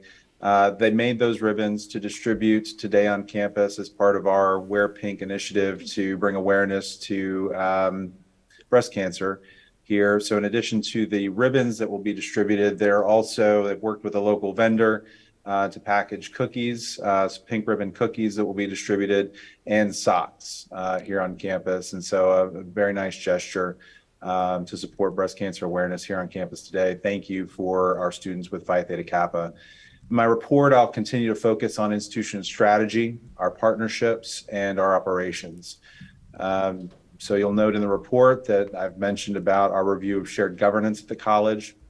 That will include a review of the function of all of our committees, councils, work groups, to ensure that these groups are representative of the college community and that they effectively contribute to the performance of the organization. Are they contributing to moving us towards accomplishing the priorities that we have within our plan and helping to move the needle? And so we'll be reviewing those groups over the next few months. As part of that review, it will also include a review, an update of the way in which we report our work that contributes to that plan. And so over the next few months, you'll see a change in the way that we report and that we bring updates to you on our progress, our work here at the college that is contributing to achieving the priorities that are contained within our strategic plan. Trustee Ash, to your point about working with our legislative delegation, you're right on it. We do need to leverage our relationships with our local members and build off the conversations that we're having with those like Representative Tarwater recently. As it relates to partnerships and strategic relationships, we continue to develop and advance those relationships with local chambers of commerce, our economic development organizations, employers, and nonprofits across the metro area that align with our demand-driven approach with program offerings and our services. These relationships and what we're receiving from those relationships, they inform our program offerings, the content that we deliver in our classes, and the services that we provide. President Mosier mentioned about our attendance today at the NICE Awards. For those that may not know what the acronym NICE stands for, that's the National Institute for Construction Excellence, and we'll be attending their annual awards luncheon today, where we'll host several students from Wyandotte High School who will be sitting at our table. That'll be a special event. Those employers that we're in conversation with include organizations like MoCan Goodwill, and also employers that we're working with as part of a metro-wide conversation that the president and I are co-chairing and leading with the Civic Council of Greater Kansas City and KC Rising. So we'll be leading a work group. It's bringing employers together, service providers together, and resource organizations to inform the development of a new model for workforce development across the metro area that is far more coordinated in our approach and better utilizes the resources that we all have access to, so that we're creating synergy that is driving the development of our workforce and creating a talent pipeline that's supporting employer needs moving into the future. I'm excited about where conversations are headed with the Kauffman Foundation and reinvesting our time and energy into that relationship, aligning with KC Scholars, Great Jobs KC, to identify more resources to support student access and also to support their success as they navigate their education journey here at the college. The president mentioned Leavenworth. We are spending a lot of time Leavenworth County to grow our relationships there, to inform program work, to inform the services that we'll provide. Conversations recently with the Leavenworth County Development Council as well as Fort Leavenworth, and I was an executive that was included to attend their community executive forum where we learned about the fort, its work, and development coming in the near future there. Finally, on operations and execution, we'll host a quarterly cabinet retreat next week where we'll build off the work over the last 3 months in strategic enrollment management, rapid program development, and data innovation.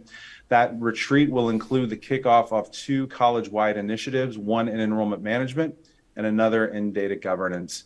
That concludes my report. I welcome your questions. Dr. Balog, this is Trustee Bruni. I don't have a question, but as a breast cancer survivor, I have to tell you how much I appreciate your Pink Ribbon Initiative. Kudos to Phi Theta Kappa for recognizing that and for hosting that today. And, we want to bring lift to that and certainly bring attention to that issue. So thank you for mentioning that, Trustee Bruni. Okay, any other questions or comments for Dr. Balog? And I would just add that though you can't see them, I do have my pink ribbon socks on. Okay. Excellent. Thank you very much. Thank you. May we have a motion to accept the report, please? So moved. Second. All in favor? Aye. Aye. Any opposed? Motion carried. Thank you again, Dr. Baylog. Next, the Vice President of Academic Affairs report delivered by Mr. Jerry Pope. Go ahead, Mr. Pope. Thank you. Good morning again. And I will say briefly, Dr. Baylog stole my first comment, which was going to be, while I don't have the ribbon on, I do have my socks. Thank you for Phi Theta Kappa, and actually Dr. Stacy Tucker for reminding me yesterday to make sure I wore them. One of the things that I get to do, which I really like, is share information that the faculty and the students are doing. And so I really enjoy doing that. So I'll just make a few comments about things that are going on. As we mentioned, the Heartland region of Phi Theta Kappa, which consists of Kansas, Nebraska, and Missouri, had their fall conference here at KCKCC. We had 120 students and advisors from 20 different community colleges. So congratulations for all who worked on that event. We have the Interdisciplinary Undergraduate Research Symposium on Tuesday, November 7th. It's 11 to 1 in Upper Jewel. Students will be sharing research posters. So there's no formal presentations, but attendees will have a chance to visit with each student to hear about their research. I did this last year, and it's really interesting to hear the students get so excited about the research that they're doing. We had an administrative assistant join us at the Learning Commons in the Technical Education Center. So welcome to Mary Ann Brungart. The Center for Teaching Excellence, you can see there was a number of training sessions this month, and many of them were co-presented or facilitated by Tom Grady, but we also had others. We had Randy coming in, and we had Alex and many others, so you can kind of see what happened there. Sunday, October 29th, we have the Fall Choral Concert. The main piece is written by our own Justin Bennick, Mass of Light, Misa Lucis. This was the piece that the choir and others performed in Carnegie Hall a couple of years ago or a year ago, I can't remember. The same soloists are here. So Lauren Kinhan and Peter Eldridge of the New York Voices will be soloists. The Art Club has 40 members, so congratulations to them for beginning to grow that program and interest in that program. The culinary program selected and recognized the culinary student of the semester for spring. She's a high school senior, Lisbeth Delamora. Chef Justin Mitchell, received the Teach Award for KCKCC faculty, along with adjunct instructor Doug Sickle from the Division of Social and Behavioral Sciences and Public Speaking. The nursing pinning is going to be on December 13th at 7 p.m. So if you get an opportunity, we invite you to attend that event. I always like to highlight collaboration that's going on.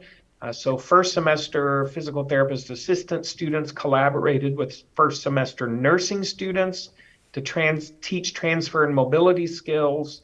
The nursing students will be returning the favor and teaching vital signs to the PTA students next month. Congratulations to one of our adjunct faculty, Inamul Haq. I apologize if I pronounced their name wrong. An abstract was accepted for oral presentation in the Advances in Medical Research KC 2023 conference, which will be at the Kaufman Conference Center. Dr. Ishfaq Ahmed received a National Science Foundation grant, and you can see details of that.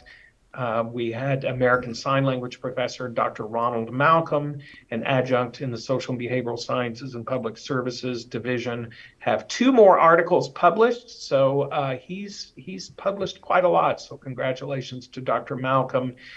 We had a group of students go with Professor Darrell Long in his diversity class to Topeka to tour the Brown versus Board of Education Museum. So I know that was an exciting visit for them. And then finally, economics professor Dr. Andres Gandillo gave 3 interviews to the Columbia National University radio station covering a variety of issues. And I reported, I think last month, that Dr. Gandillo is now a U.S. citizen. So congratulations to him. So that's just a couple of things that are going on in the academic affairs area, and I'm happy to take questions now. And as always, I'll try to provide the answers. Otherwise, I'll do research and get back. Thank you. Any questions or comments for Mr. Pope? Okay. Just wanted to mention real quick, the Brown versus Board of Education Museum, that's really something. I just wanted to encourage everyone, if you get a chance to see that. I was actually at the grand opening a while back, a couple years ago, and it's really, really something and very, very well done. So, good stuff. Awesome. Yep. Okay. Anything else for Mr. Pope? I move approval of the report. Second. All in favor? Aye. Aye. Any opposed?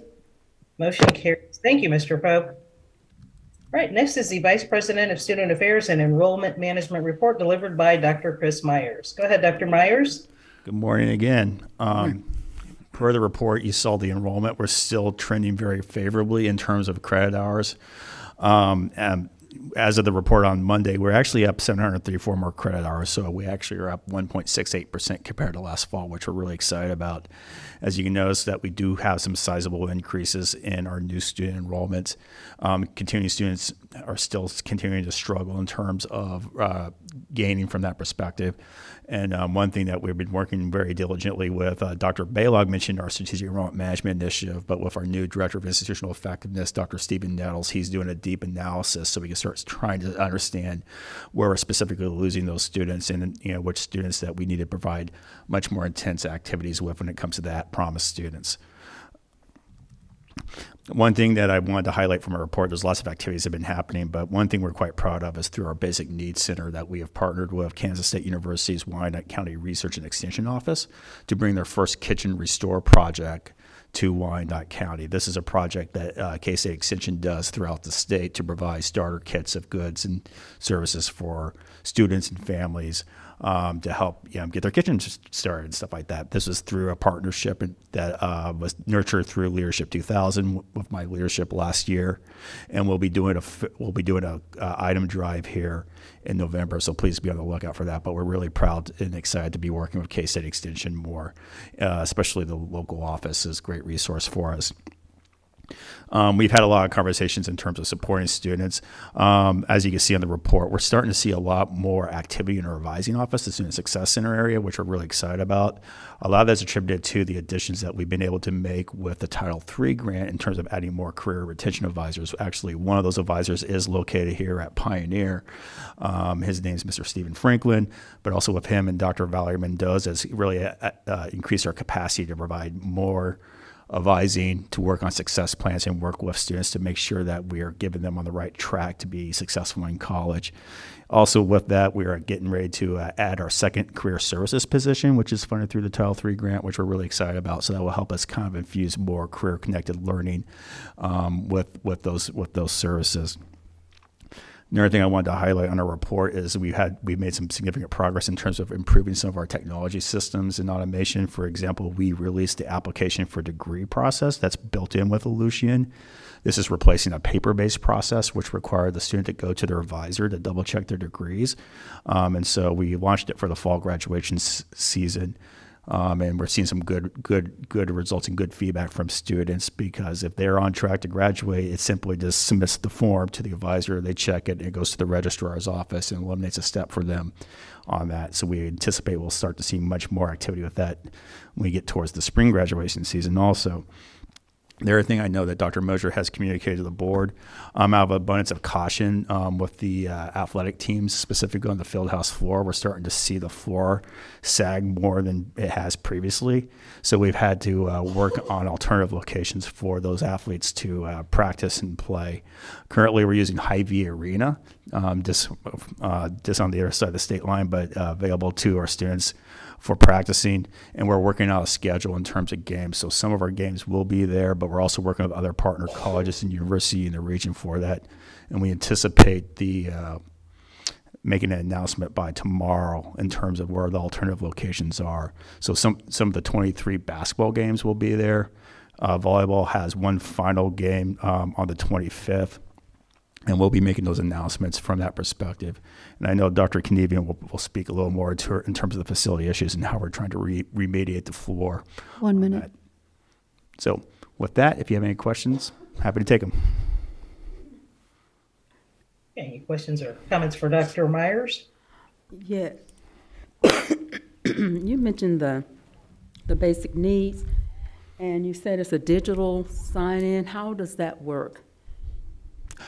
Oh, so when students walk in, they have a tablet where they could go in and enter their information as they check into the system, and we're at the main campus Basic Needs Center, but we also have satellite locations at Tech and also here in Pioneer, and the Basic Needs Coordinator will be working with those locations to have the same check-in process there too. It also allows students to check in ahead of time.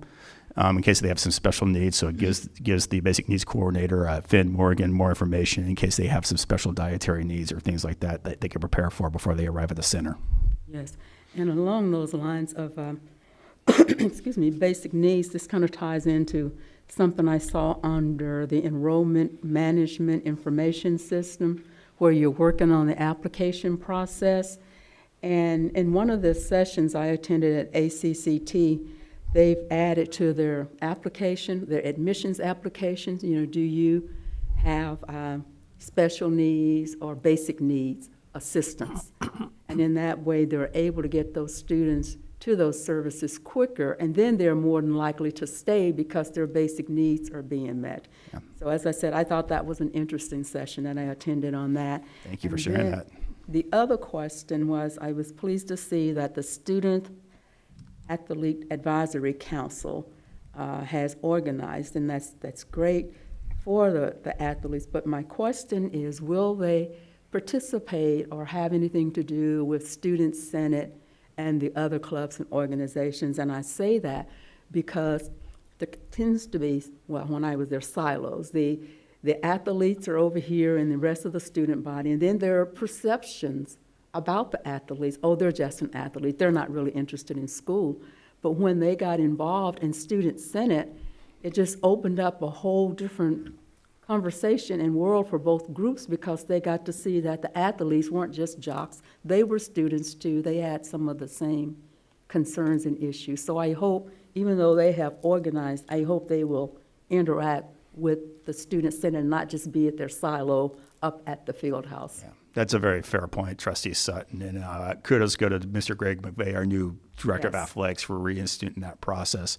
One of the things I'm pleased to report is that many of our student senators are already athletes. So I think that's a really great opportunity for us. Yes. One thing I did want to mention with this displacement of not being able to play in the field house, we're also working with Dr. Dara and Student Senate to have spirit buses from the main campus go to the games too, because we want to make sure that we're encouraging students to continue to participate, even though we might not be playing in the field house. For hopefully we'll get it fixed as soon as possible. Okay, all right, thank you. Dr. Myers, I attended an interesting workshop in Vegas that was presented by a vendor actually named Oscillate. Mm-hmm. You familiar with them? Yes. And they were doing some really cool, customized stuff, implementing AI as a way for students to connect and get answers really quickly. I mean, he did a demonstration where he typed in a question and this thing, the AI formulated an answer and sent it back, to the student. And it was freeing up the human resources in student services to be able to maybe do a little more of the things that Linda was just talking about in terms of helping connect them or direct them to some of those services. Yeah. Some people need their hand held, and I don't mean that in any demeaning way, because I've had to have my hand held, and walk through various things from time to time. And that was really pretty cool. Yeah, it is cool. And you actually... what the cost is, but... Well, they are typically systems that need to be bid out. You've actually, Dr. Baylog mentioned the quarterly retreat and our SEM initiative. These are a couple of things I am going to be pitching at the SEM meetings. So I'm sure Dr. Mosier will be able to communicate and present that to us, because you're absolutely correct. These are critical systems in terms of providing self-service, and the technology is really advanced. And ultimately, it frees up our human capital, our staff, to really work with the students that need it the most. So, and he had some statistics in terms of, this way versus this way, how many made an initial contract, actually followed through and enrolled, and attended, and then how many were able to complete of those. The numbers were pretty impressive. It's quite remarkable, especially with the younger population. There's a lot of research that's showing that they will be much more open and much more communicative with these chatbots too. And so these are things that we're really wanting to invest in, because we see the benefit of working with our population. Yeah. All right. Thank you. I would just add to that one of the things that have been working on and are really pressing the gas pedal now is automation, to speed up the response to students when they're applying to the college, and also to get them information at a faster pace. And AI can really assist with that.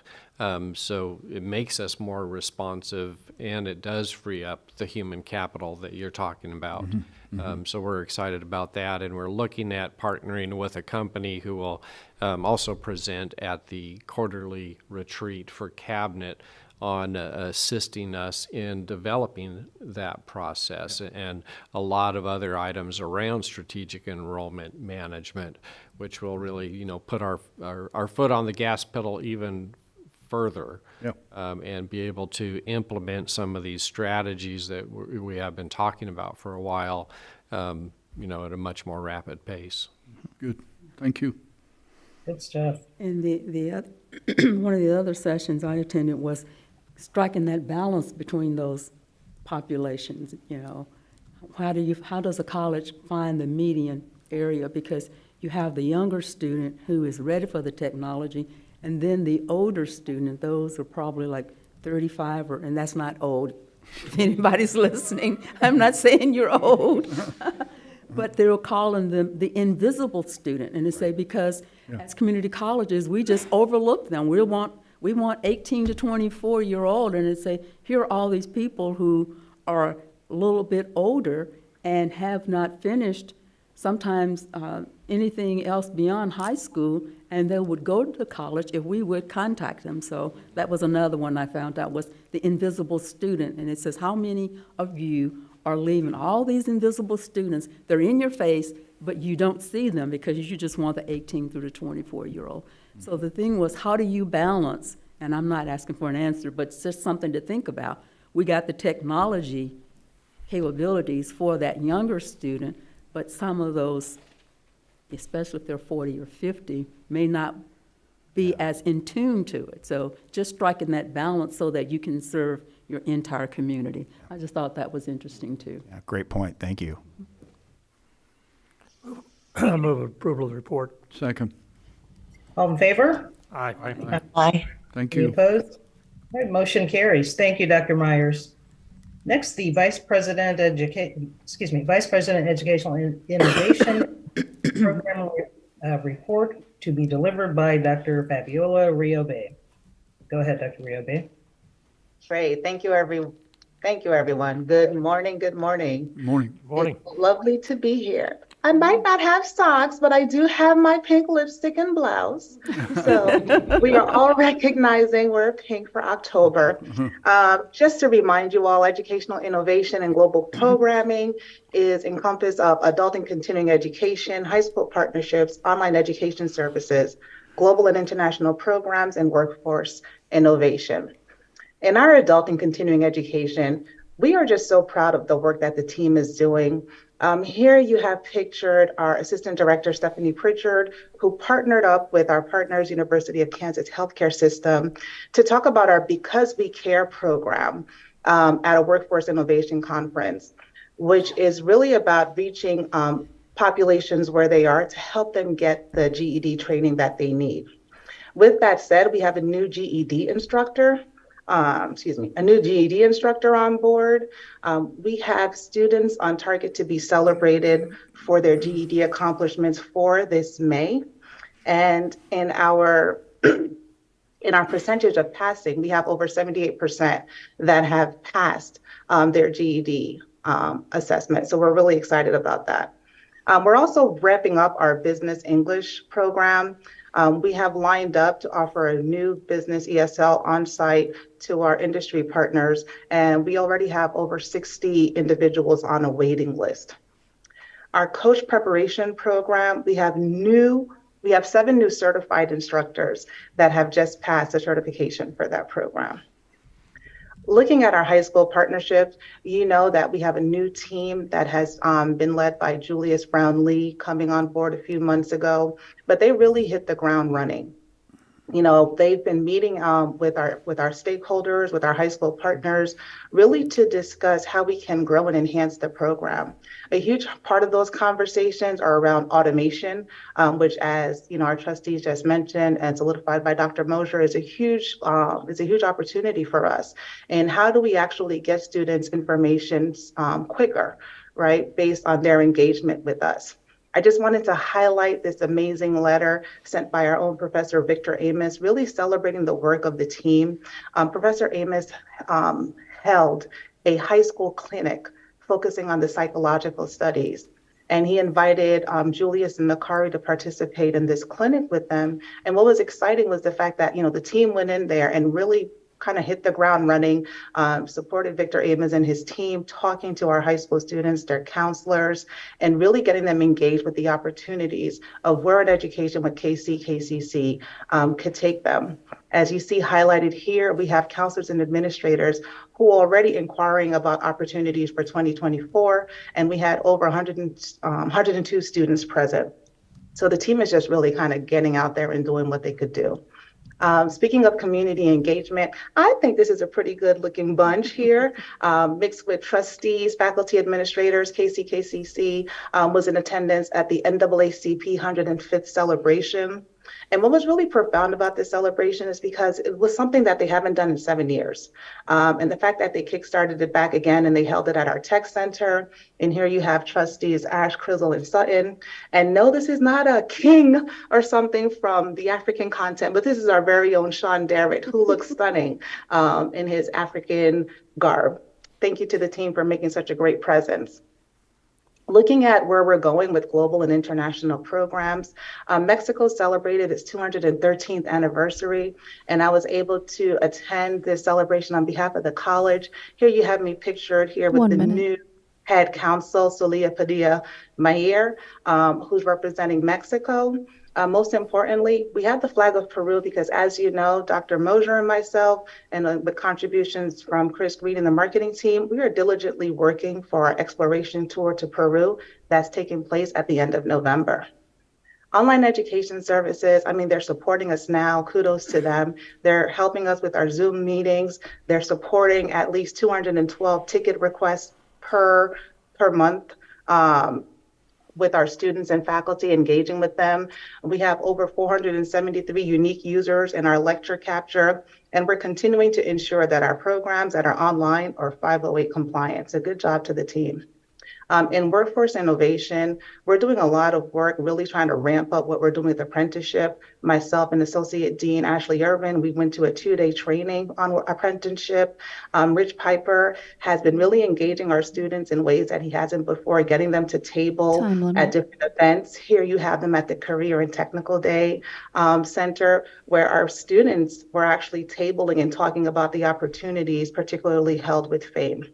I just want to say that we have a dynamic team, and here at KCKCC, you can start here and go anywhere. So thank you. All right, excellent presentation. Any questions or comments for Dr. Riobe?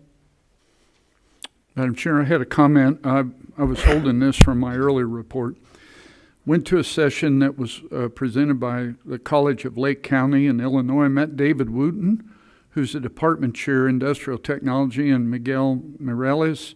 He's the acting dean of Engineering, Math, and Physical Sciences. They did a workshop titled Flexible and Realistic Career and Technical education. And in the interest of time, I want to just read their brief description. Offering career and technical education programs that fit into busy lives of students can be challenging.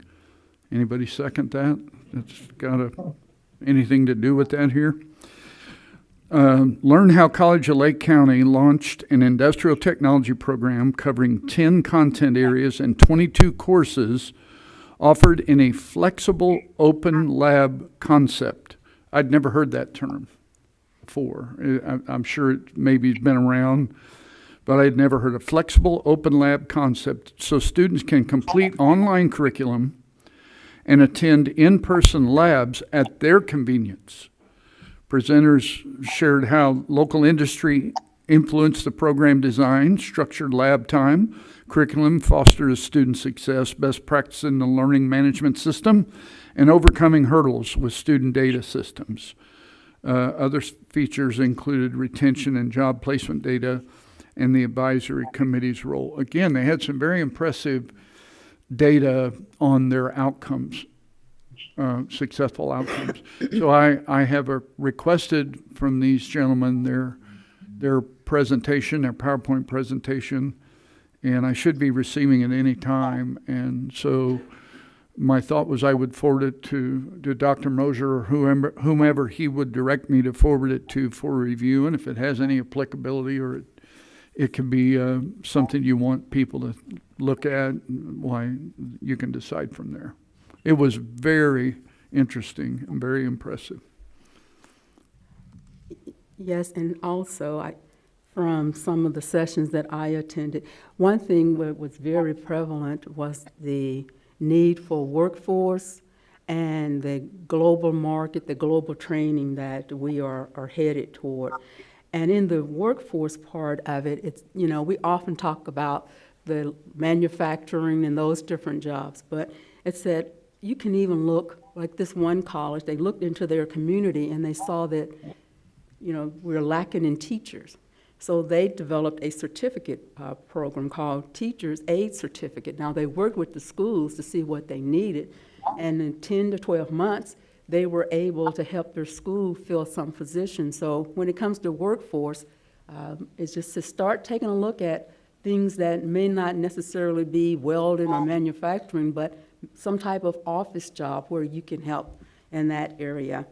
A high school partnership, it said even though we are relying on a high school partnership, that high school partnership with the declining population and the younger enrollment won't be able to fill everything we need. So we need to look beyond. We want to encourage that, but we also want to look beyond that.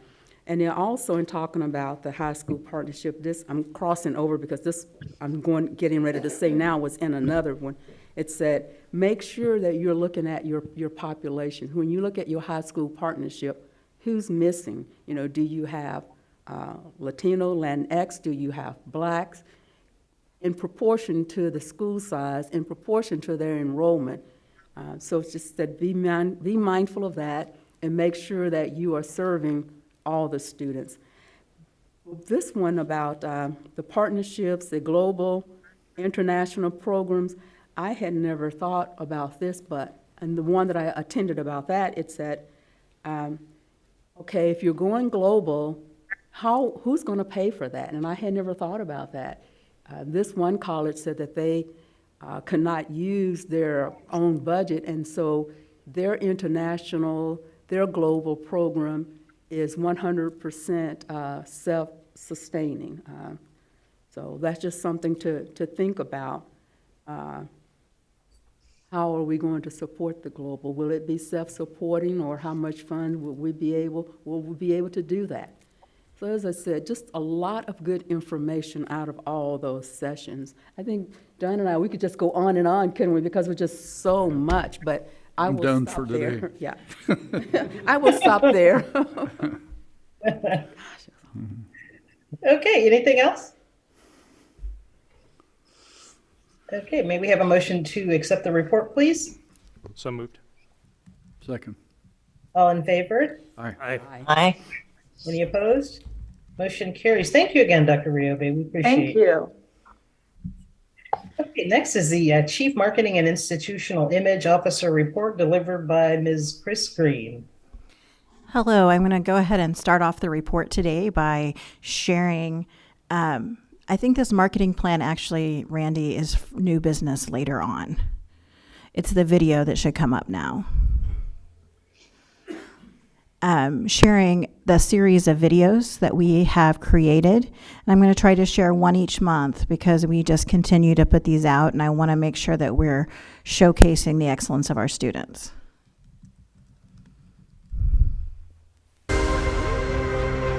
Electricity has always fascinated me. The way that it's invisible, but it powers almost everything around us.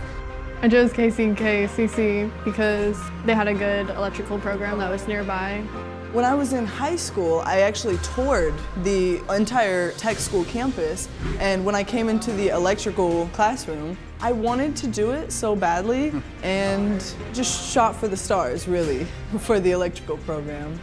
I feel that my experience in this industry will help to empower women. I love the trades, and I've always been inspired by women that go out and do these things because they are strong women, you know, because it's not a typical thing. Any advice I would give to any females joining the electrical technology field is just stay confident and do what you do best. Be you.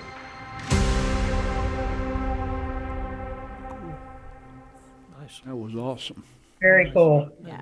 We have wonderful students, and we are right now in the editing process of 6 more of these videos, and we're just continuing to do them until we make our way through our programs. Excellent. So the other thing I want to highlight, I heard a lot of discussion today about AI. Can you share where the videos will live on the website? Yeah, the videos are either under videos or they are under academic videos, either location. And right now we have 6 up, and probably in the next 2 weeks there'll be an additional 6. And then they'll be on the program pages as well, correct? They will be. So when someone goes to look, if they have an interest in the program, then they'll be able to see these wonderful videos. And then there was a catalog of them online that's really easily accessible off the main page too. So we'll just keep growing them and placing them with their respective programs, and I think they'll be really beneficial for additional enrollment and interest in our programs. I agree, and now some of them you will not find on program pages as we work with the programs to create their websites. So it'll take a little while, so that's why we also have them as a archive and are sharing them through social media as we build out those program web pages for some of these folks. Then the other thing I want to highlight, as we talked about, is I gave 2 presentations at our regional national conference for marketing. I always get this wrong, and public relations in St. Louis. I gave 2 presentations on AI. So this summer, marketing really embraced AI because we changed vendors mid-enrollment season for digital advertising, which required us to stand up 6 new web pages and a whole host of ads that were very similar in content but not quite the same. So we used ChatGPT and some other resources to really streamline that process and find time to do it when we really didn't have the man hours to dedicate. I've also been asked to join a national webinar on the same topic on how our marketing team used AI over the summer and in the late spring to do some of that work. Excellent. Also, we won 3 awards. We won 1 for our admissions viewbook microsite, 1 for our enrollment microsite, and 1 for our Hispanic advertising campaign. And then we also, in part of that community engagement work that all of us at President's Cabinet does, as I have spent quite a bit of time with community housing of Wyandotte County to help them in their marketing plan and branding, and partnering with them to create some focus groups to better understand what they want to change. So when they send out the branding RFP that they're working on now, they have a better sense of what they want that consultant to do. And then the capital campaign, we did launch a social media campaign through the summer. And right now, the print capital campaign is in the mail process, and we'll be out in homes and then probably the next 2 to 3 weeks. 1 minute. And that's exciting as well, as we're timing that right before that giving push that happens through November and December for many people. And that is my report this time. You're going to hear from me a little bit later about our marketing plan. Any questions? Questions or comments for Ms. Green? Okay, may we have a motion to accept the report, please? So moved. Second. All in favor? Aye. Aye. Any opposed?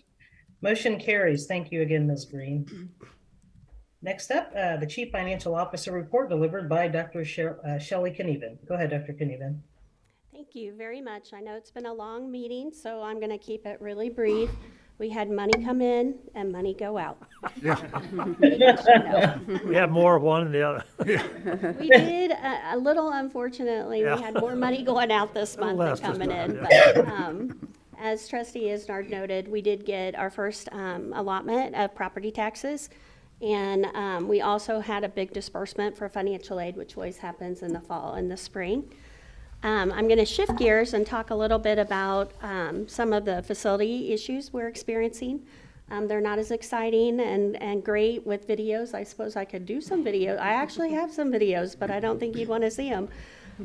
But we've had a number of flooding issues that have been kind of plaguing the campus, the main campus. The good news is Centennial Hall, we have replaced the downspouts, and so we've been able to repair the drywall within the 2 apartments primarily that were impacted. So fingers crossed. We did a lot of testing of those downspouts that had failed, which caused water to come up against the building, and water has a way of finding its way in, and so we were able to seal up the building a little more, but I'm grateful that we're able to get that done for the students in particular that were impacted.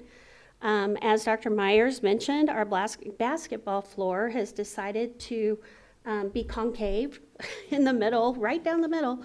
And so we are working with an architect and a structural engineer to better understand what's going on. We have shut down the field house for athletics because we don't want people to get injured. Other types of events are fine. I mean, you actually can visually see it. If you go and you can see, you know, the dip in the field, it's not a new issue. This was an issue that came up in 2014, for example, and there was some moisture issues. The floor was put in 2008, and they had to do some leveling at that point. So it's just a matter of part of the building is on grade and part of the court is on grade and half of the court is over a basement, and those 2 are moving. So if you imagine at your house, if you had maybe an addition to your house and that addition is not tied in well with the existing house and they start, I mean, things just settle. And so they're not settling at the same rate, and that's causing some issues. So more to come. We do believe we'll be able to fix the issue, and we're hopeful it will be a quick process. Water and sewer lines on the main campus, we've had a variety of those, just aging infrastructure that have failed, and we've had to make emergency repairs for some of those. So we're doing some TVing of the lines so that we can make sure that we get ahead of some of these things before they fail, so we don't just go in and fix the failure spot, but we actually look at the rest of the line. And you'll likely see some recommendations coming forward. We're getting some bids on replacing some of these lines right now that we'll bring forward for you all to consider in the coming months.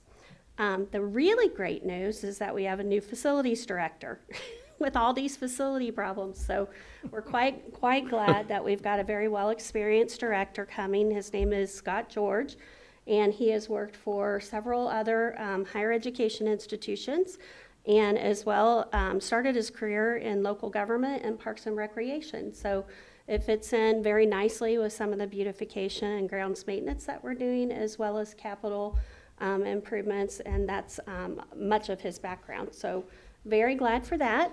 The audit is underway, and it's a little behind this year. There were some changes with some of the rules, and so we've had to reclassify some things and 1 minute. get up to speed from the auditors as to how they want things to be reported, but we will bring that forward in November. Historically, it's been in October or November when we brought that forward. So it's not terribly behind, but we will be bringing it forward in November. And if you have any questions, I'm glad to answer them. Yeah, Dr. Knieven, when did you say, I might have missed it, when does Mr. Scott George begin? Next week. So Next we week? are, what, T minus 8 days. Yeah. All right. Thank you. Anything else for Dr. Knieven? Yes. Any update on the elevator in Jewel? Yes. So we were scheduled for the middle of October and we got bumped to the end of October. And so I'm going to make a personal appearance at the company's headquarters down in Overland Park.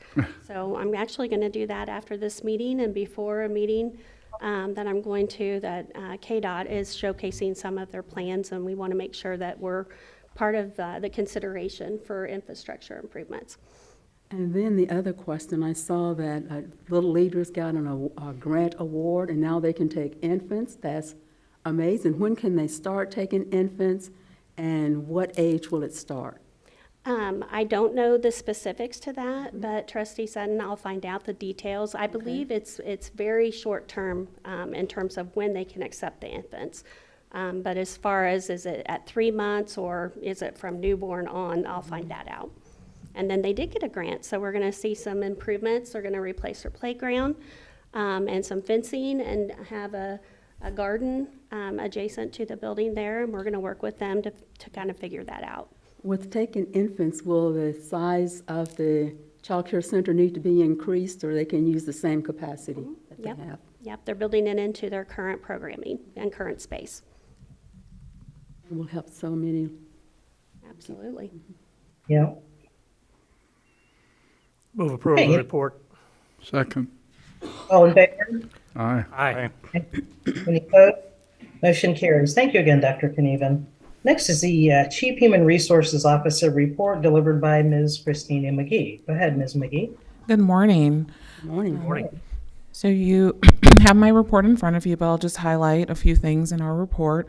As I mentioned last month, we had some transition in our department, and so we had another transition. So we have 2 vacancies to fill in our department. Hopefully we will be able to do that soon. We had our annual 2023 Health and Benefits Fair. We had a significant increase in the number of participants this year.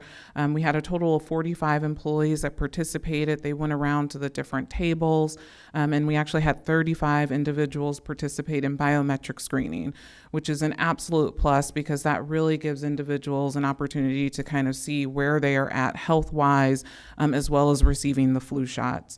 So we're excited about that increase, and we hope to continue to expand the Health and Benefits Fair going forward. Another thing that we've done this month, end of September into October, is just really focusing on our recruitment efforts. We collaborated with, or actually partnered with, our marketing and institutional image department on some additional recruitment opportunities. We had what we're calling our We Are Hiring campaign, and so this month we actually had 94 radio ads on 103.3, as well as our marketing and institutional image department started a campaign for We Are Hiring on Facebook. And so in looking at the analytics for that, we had about 398 engagements or reactions. So we will continue to look at those efforts. We are planning to look at how many, I don't have that information today, but have we seen an increase in application for those campaigns to help better inform us on how we will continue the campaign for the upcoming months, and we'll work closely with marketing and institutional image. We also continue to we do it every month, but I have our quarterly survey information for you all here as well.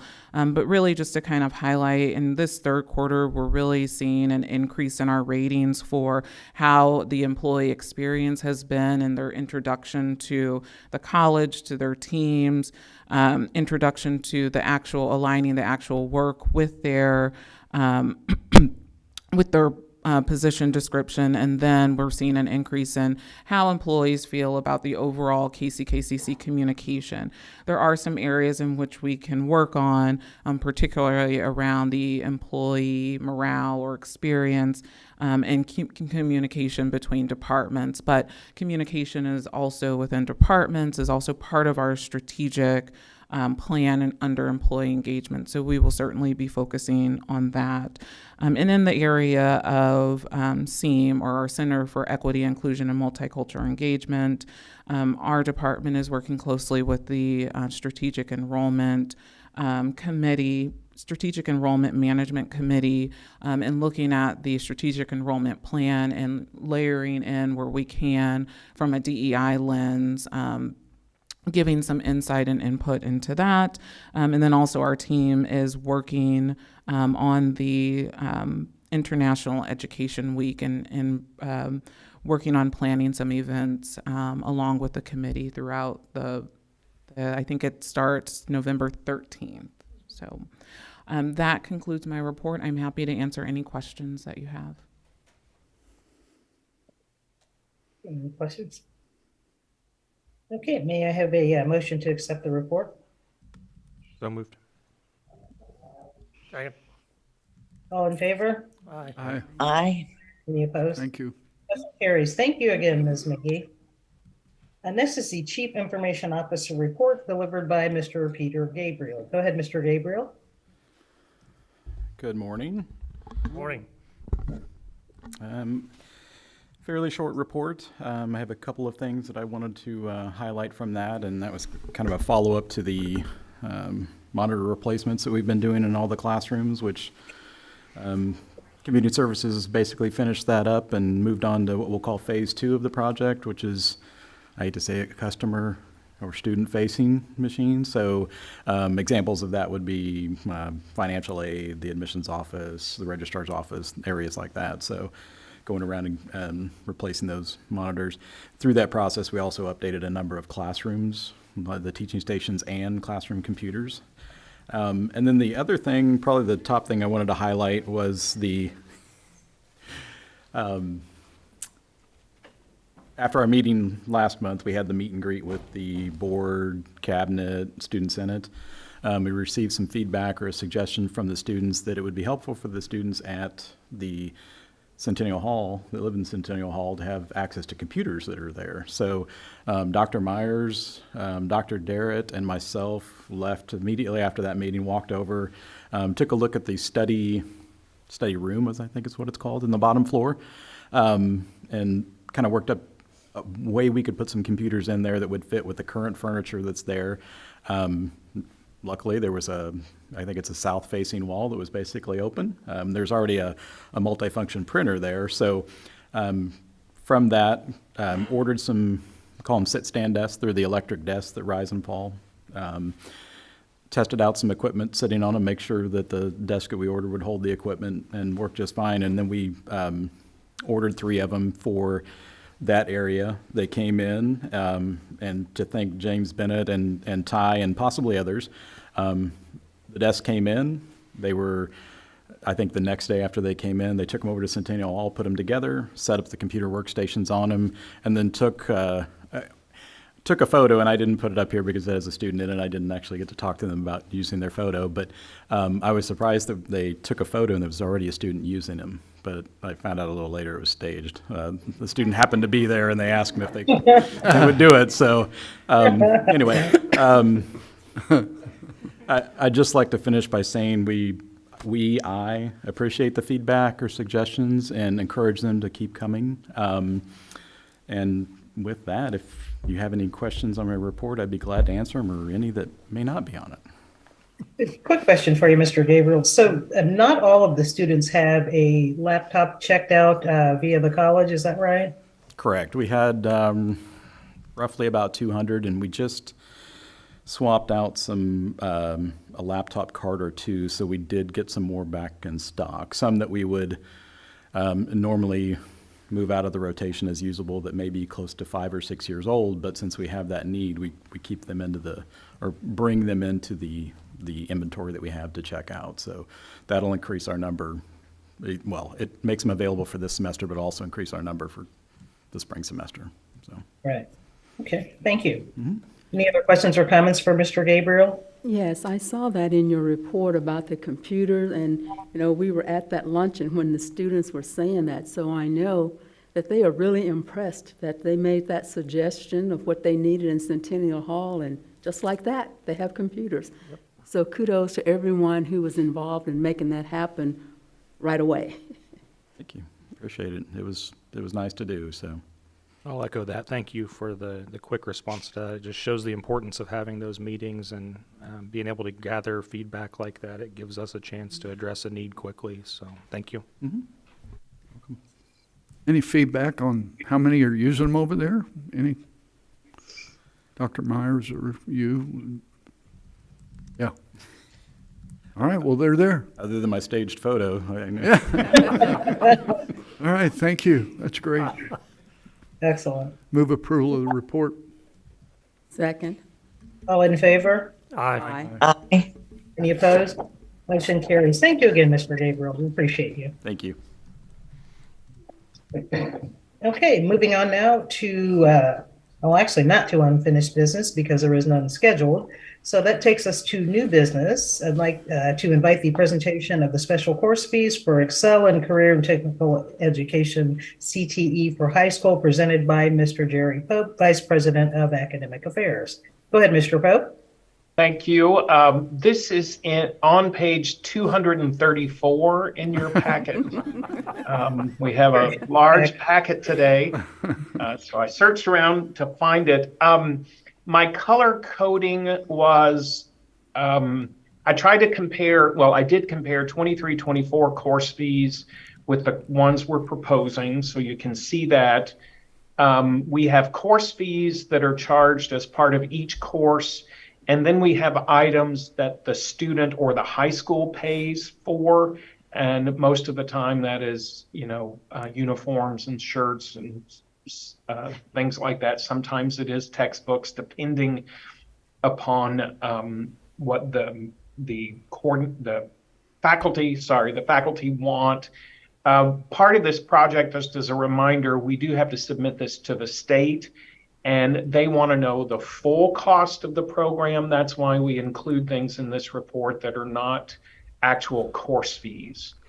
So you'll see them, and then I tried to show where the changes were. Somehow last year we forgot the administrative office professional program, so I don't really know what to say other than that. So that's why it looks like there's a large difference. All of these costs are textbooks. They are electronic textbooks. And you can see some of the other charges are really, as Trustee Isnard stated, are really related to just increased costs. Each year, we try to get a little better in how we anticipate those costs and to look more carefully. So I think each year we do get a little better at that. So if you have any questions, I'll try to answer those. Any questions for Mr. Pope? I move approval of the fees. Sorry, Dr. Daniels, I didn't hear that. Oh, he made a motion. I second made a it. motion to approve the fees. Sorry. I second it. All in favor? Aye. Aye. Any opposed? Motion carries. Thank you again, Mr. Pope. Thank you. Sure. I'd like to invite the presentation of the annual medical and dental benefits presented by Ms. Christina McGee, Chief Human Resources Officer, as well as Dr. Shelley Knieven, Chief Financial Officer. Go ahead. Okay, so unlike Jerry, I do not know what page this is on in the booklet, but it is in there in your packet. And so there is a memo regarding our health and benefits renewal, as well as proposed premium rates. As Trustee Isnard mentioned earlier, we did receive through Blue Cross Blue Shield, in terms of an annual renewal, a 4% decrease in the annual renewal. And so just to put a dollar figure to that, The annual renewal is $5,268,348.75. We also, with Blue Cross Blue Shield, with Delta Dental, there is a decrease of 14.32% in the annual premium, with that amount for the annual premium being $240,453.60. Aetna had a 1.52% increase for the 2024 year. But I do want to add to the decreases that Blue Cross Blue Shield and Delta Dental are recommending, or not recommending, that they have provided to us. One of the reasons why we're making a recommendation to change, particularly our medical insurance, to Blue Cross Blue Shield, is they've also provided a 12% rate cap. And then there's an additional option for a rate cap if we have individuals participate in a new plan, which is SpiraCare. And so if we have 10% participation in that plan, if we have 10% participation in that plan, then it's a 9.9% rate cap. And also Blue Cross Blue Shield will provide us with $15,000 and wellness fund contribution, so we are able to spend that on different wellness initiatives. And I also wanted to mention that with a potential change to Blue Cross Blue Shield, that does not require us to make any plan design changes. And so we are recommending, based upon the renewal that Blue Cross Blue Shield has provided, that we transition carriers from Aetna to Blue Cross Blue Shield. So I'm happy to answer any questions that you may have. Christina, So comparable coverage and a reduced rate is just big picture wise. Is that what I'm hearing? I missed the first part of your comment. I was asking, so just in summary, it's basically comparable or equal coverage, if you will, insurance, if you will, but at a lower rate. That's correct. So we are not changing any of the plan design. So the deductibles, the out-of-pocket maximums, all of those are staying the same. So there's no change there. It's just a lower annual premium rate. And if I could just add to that a little bit, we've taken that savings and we've kept the same percentage distribution on how much the college pays and how much the employee pays, and just calculated that by these new numbers. So that savings went across the board for both our employees and the college. And I don't have them, my machine had to restart, so I don't have them in front of me, but I believe, the college pays approximately 80% of the insurance costs for the employees. It's a higher percentage on employees only from there, but I think the others are about 80-20. I'm looking at Is that right? That's correct. Yeah. Is that show? Yeah. Yeah, 96.6. Yeah, on the employee only. Employee only. Yeah, we pay 97% on employee only. And on the others, it's averages out to be about what? It's about 82%.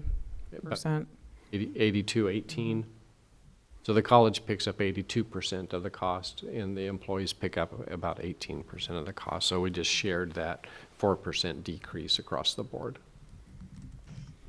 Christina, you have a committee of employees and all that work on this, don't you? So this was a committee recommendation from that group of people. It's not a committee recommendation. We did obtain feedback from the committee. So the recommendation is from administration, but we did obtain feedback from the committee. And there was not any concerns with switching to Blue Cross Blue Shield. Very good. Okay, thank you. With the SpiraCare, will employees be able to keep their doctors? I know that's important sometimes when you go into some of these plans. Will they be able to keep their doctors that they currently have? It's a different plan. So with SpiraCare, for any of your kind of standard doctor's office visits, you would go to SpiraCare. I don't I don't want to get into the details because I don't have all the details regarding SpiroCare. We're still learning more about it, so I don't want to misspeak. I can certainly get more information. Your specialist you'll be able to, I believe, maintain, but when you're going to the doctor for just something happened, you need a checkup or something of that nature, you would go to SpiroCare instead of a specific primary care doctor. And that's so the SpiroCare plan, there's no copay. So if you go to SpiroCare, then it's no copay. So that's the benefit of that plan. There are still going to be copays if you go to a specialist. So we don't quite know, since we don't have that plan yet, we don't know the overall savings to the employee just yet, but we'll have more information once employees are, whomever chooses to enroll in this plan will have more data. All right, thank you. Just a comment for my colleagues too. So the question came up during the Finance Committee meeting. One of the biggest disruptors when you change the carrier for your insurance is those situations where someone's current provider is no longer in the new network. So we asked that question, and it really was a very, very low percentage of people who would be affected by that. I don't recall the exact percentage that Dr. Knieven gave us, but we did take that into account. Okay, thank you. Good.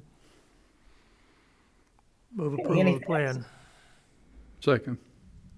All in favor? Aye. Aye. Any opposed? Okay, motion carries. Thank you again. We appreciate you. I'd like to invite the presentation of the KCKCC Marketing Plan 2024 through 2027, presented by Ms. Chris Green, Chief Marketing and Institutional Image Officer. So sorry about that. Go ahead, Ms. Green. I have that same problem on occasion. So we spent some time and some thought about going through our marketing plan and created it this last year, really in close coordination with the strategic plan, which I was coordinating at the same time, as well as the work that Dr. Myers has done with the strategic enrollment management plan. So you will find them very closely aligned. And also the last focus that has been a driving force for me personally through all of my journey in marketing is to make sure that we have focused and measurable results. So that's the other thing that we built the plan on, is how can we get some of those kinds of results. Market research was the first step, and what we looked at is that since 2019 there's been a decline in credit hour enrollment, primarily in post-high school students and working adults, not so much in our concurrent enrollment areas. We also looked at conversion rates, which is from the time that somebody applies and is admitted to when they enroll, because marketing traditionally has the most impact on getting people to apply and starting through that enrollment process. And we saw a 7% decline between 2019 and 2022.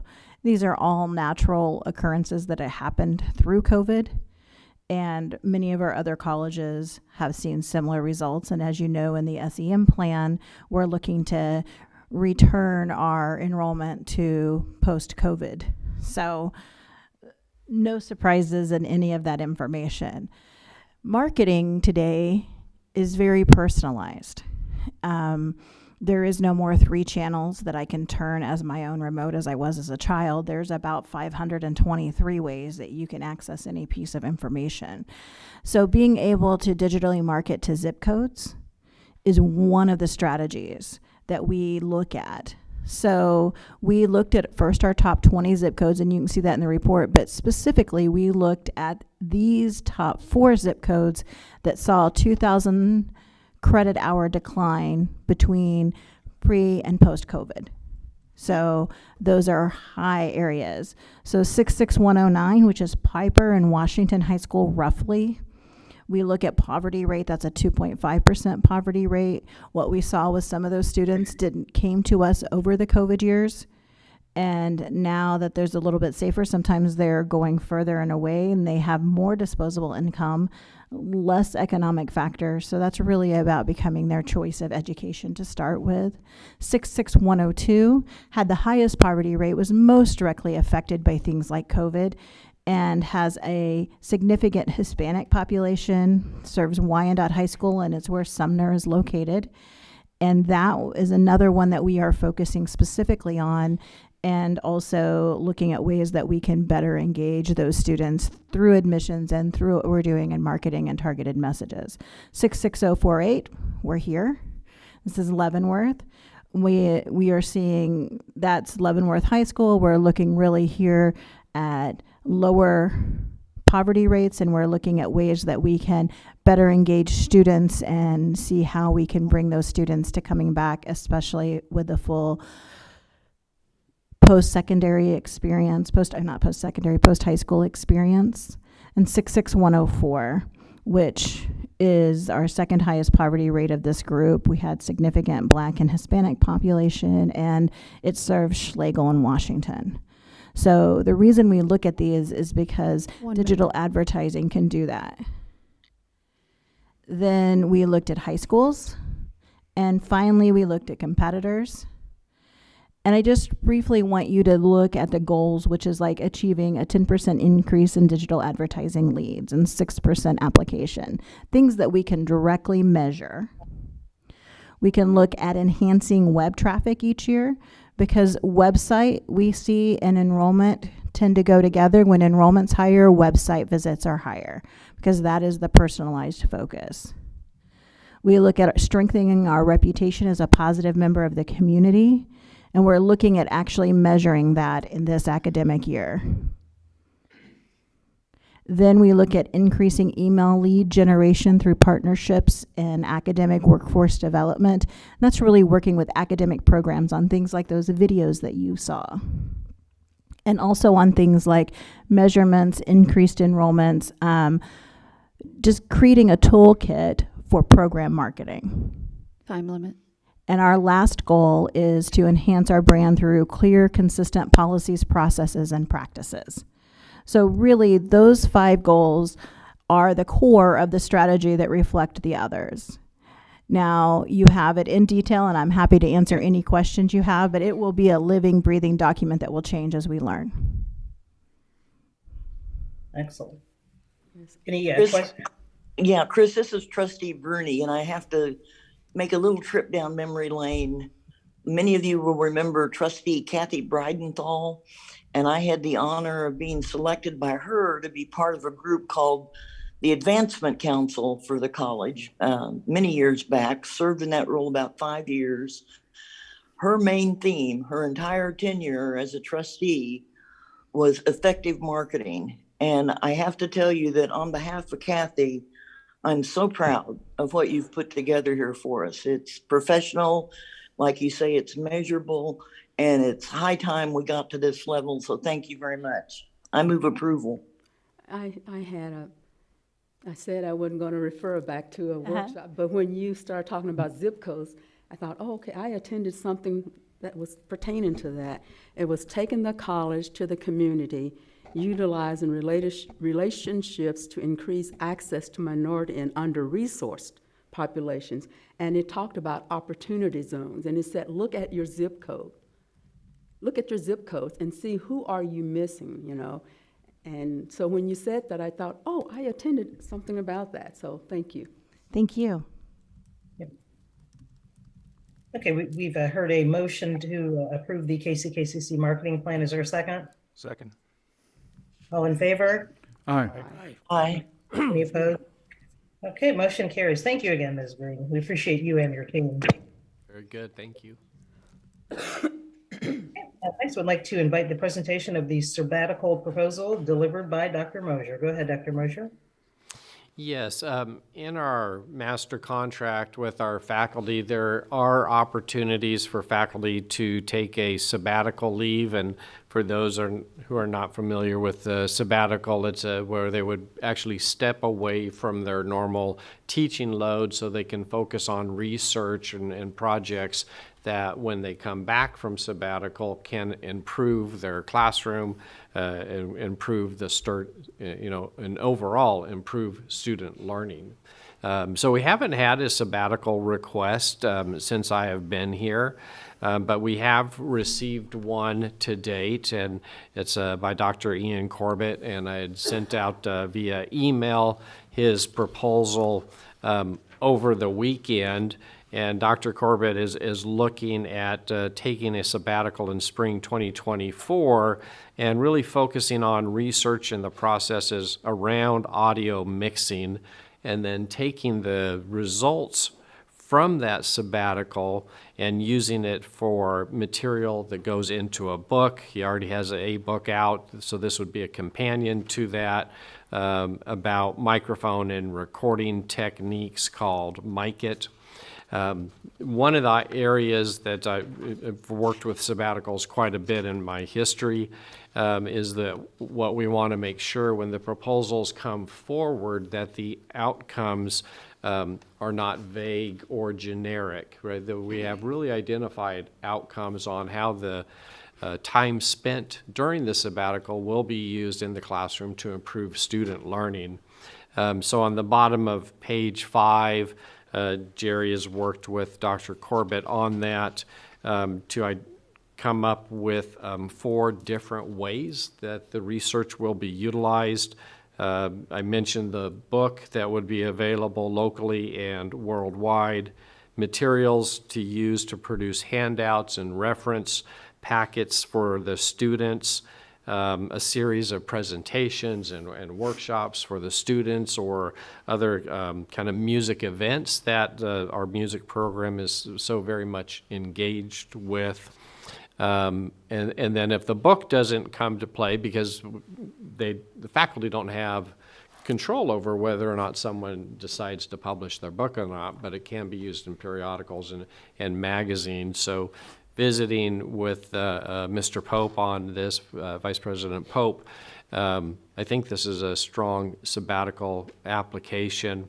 It doesn't have a large financial implication to the college. It's about $25,000 that would be utilized with adjunct faculty taking this place and coordinating that event. If you have additional questions on the sabbatical itself, Vice President Pope is available to answer any additional questions about this. If not, I fully support this request, and I would move it forward to the board requesting your support. Other questions for clarification or comments? Move approval. Second. All in favor? Aye. Aye. Any opposed? Motion carries. Thank you again, Dr. Miller. Yes, thank you. I think it'll be a great benefit for the program. Yes. Yeah. Okay, at this time, I'd like to invite the presentation of the audience to patrons and petitioners. Time allotment presented again by Dr. Mosier. Go ahead, Dr. Mosier. Yeah, thank you, Chair Criswell. So this is a topic that has come up here or there. When looking at the time allotment for audience to patrons and petitioners that we utilize, we currently have a 5-minute time limit on that per individual, and we don't have any concerns at this point. But it has come up in conversation that it is a little long, and if we were to hypothesize, if we had 20, 50, or 100 community members wanting to come and present to the board, that could take hours on end. And it would really delay the board's ability to do the business that we need to do as an organization. I think it's important for the community members to have time to present to the board. When looking at other organizations, a common time frame is really around the 3-minute time frame versus the 5-minute time frame. And then one thing that I've seen with the unified government, I haven't seen it at other places, but I do believe it is a good idea to have a total time on it as well, so that as the board identifies a certain amount of time to allow the community to come and speak on behalf of items they support or maybe do not support. For your consideration and discussion, I would toss out the idea that the board looks at changing our 5-minute time limit to a 3-minute time limit, which is more in line with our peers, and then the consideration of a total time as well. 45 minutes sounds reasonable to me, but I'm just bringing these ideas for your discussion and consideration. And isn't there isn't also the suggestion of no carryover of individual time, Dr. Mosier? Yeah, you can't donate some of your, if you only used 1 minute, you cannot donate 2 minutes to the next person, which would just continue to build time. Well, Any questions? Anybody else want to go first? Because I have a lot of thoughts on this. I'll start. So could we consider a policy that, says it's 5 minutes, but if there's not a lot of people, the chair could reserve the right to limit it to 3 minutes, and then for total time not to exceed some. Because most of the time we get onesies or twosies. Recently we had a lot more than that, and that may be a trend going forward with everything that's happened in the world, in the community, and everything. But again, we're a community college, so if we want to hear from the community, we have to make it appealing, attractive. That's just my thought. Maybe we'd do something that could accommodate, both concerns. That's all I had, Linda. Okay. Do you have anything, Brett? I guess I had a I couple mean, I can go on, but I have a lot. I had a couple of quick thoughts on it. So I'd like Trustee Ash's idea of maybe if there's over 10 people that want to speak, maybe it then becomes a 3-minute limit instead of 5. I'm a little nervous about the overall 45-minute cap. You're right that we usually only have maybe one commenter, maybe none. So I don't think it's very often that we're going to hit that. However, if we as a board did do something so controversial that we did have the community show up and really want to voice concerns, I would be concerned that the way to really anger that community would be to cut them off at 45 minutes. Yeah. So that's all I have. Yeah. I've seen this evolve, and our 2 senior trustees probably have too. I can remember when there was no time. I remember when there was 10 minutes, and actually 10 minutes was too much. And somebody came and spoke, and it angered the board or the president, not Dr. Burke, the president after that, and then it was slashed to 5. And so I think no more than the community comes and speak to us, that 5 minutes is okay. I think that I looked at District 500, and they have 3 minutes, but they meet twice a month. But they did not have an overall time limit. I don't think we should be comparing ourselves to the UG, because they're always going to have a lot of people. I think if I were a community member and I just spoke last month and then I saw this, I would think, oh, so they don't really want to hear from me. They're trying to limit my time.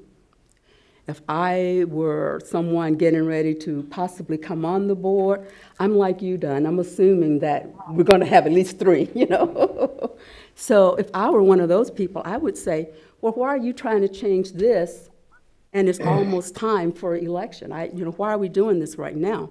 If I were on the board and I would be getting ready to not have another meeting after December, I'd be saying, I don't care what you do. I'm not going to be here to listen to this. So I just think leaving it at 5 minutes now, putting no time limit on it, and then in the future, because we're getting ready to change the guard, some of you only have 2 more meetings after today. So why should you set what may happen to the people who are coming on? And you know, we could do something now, and then the new people come on and they say, well, we don't really like this, let's go back.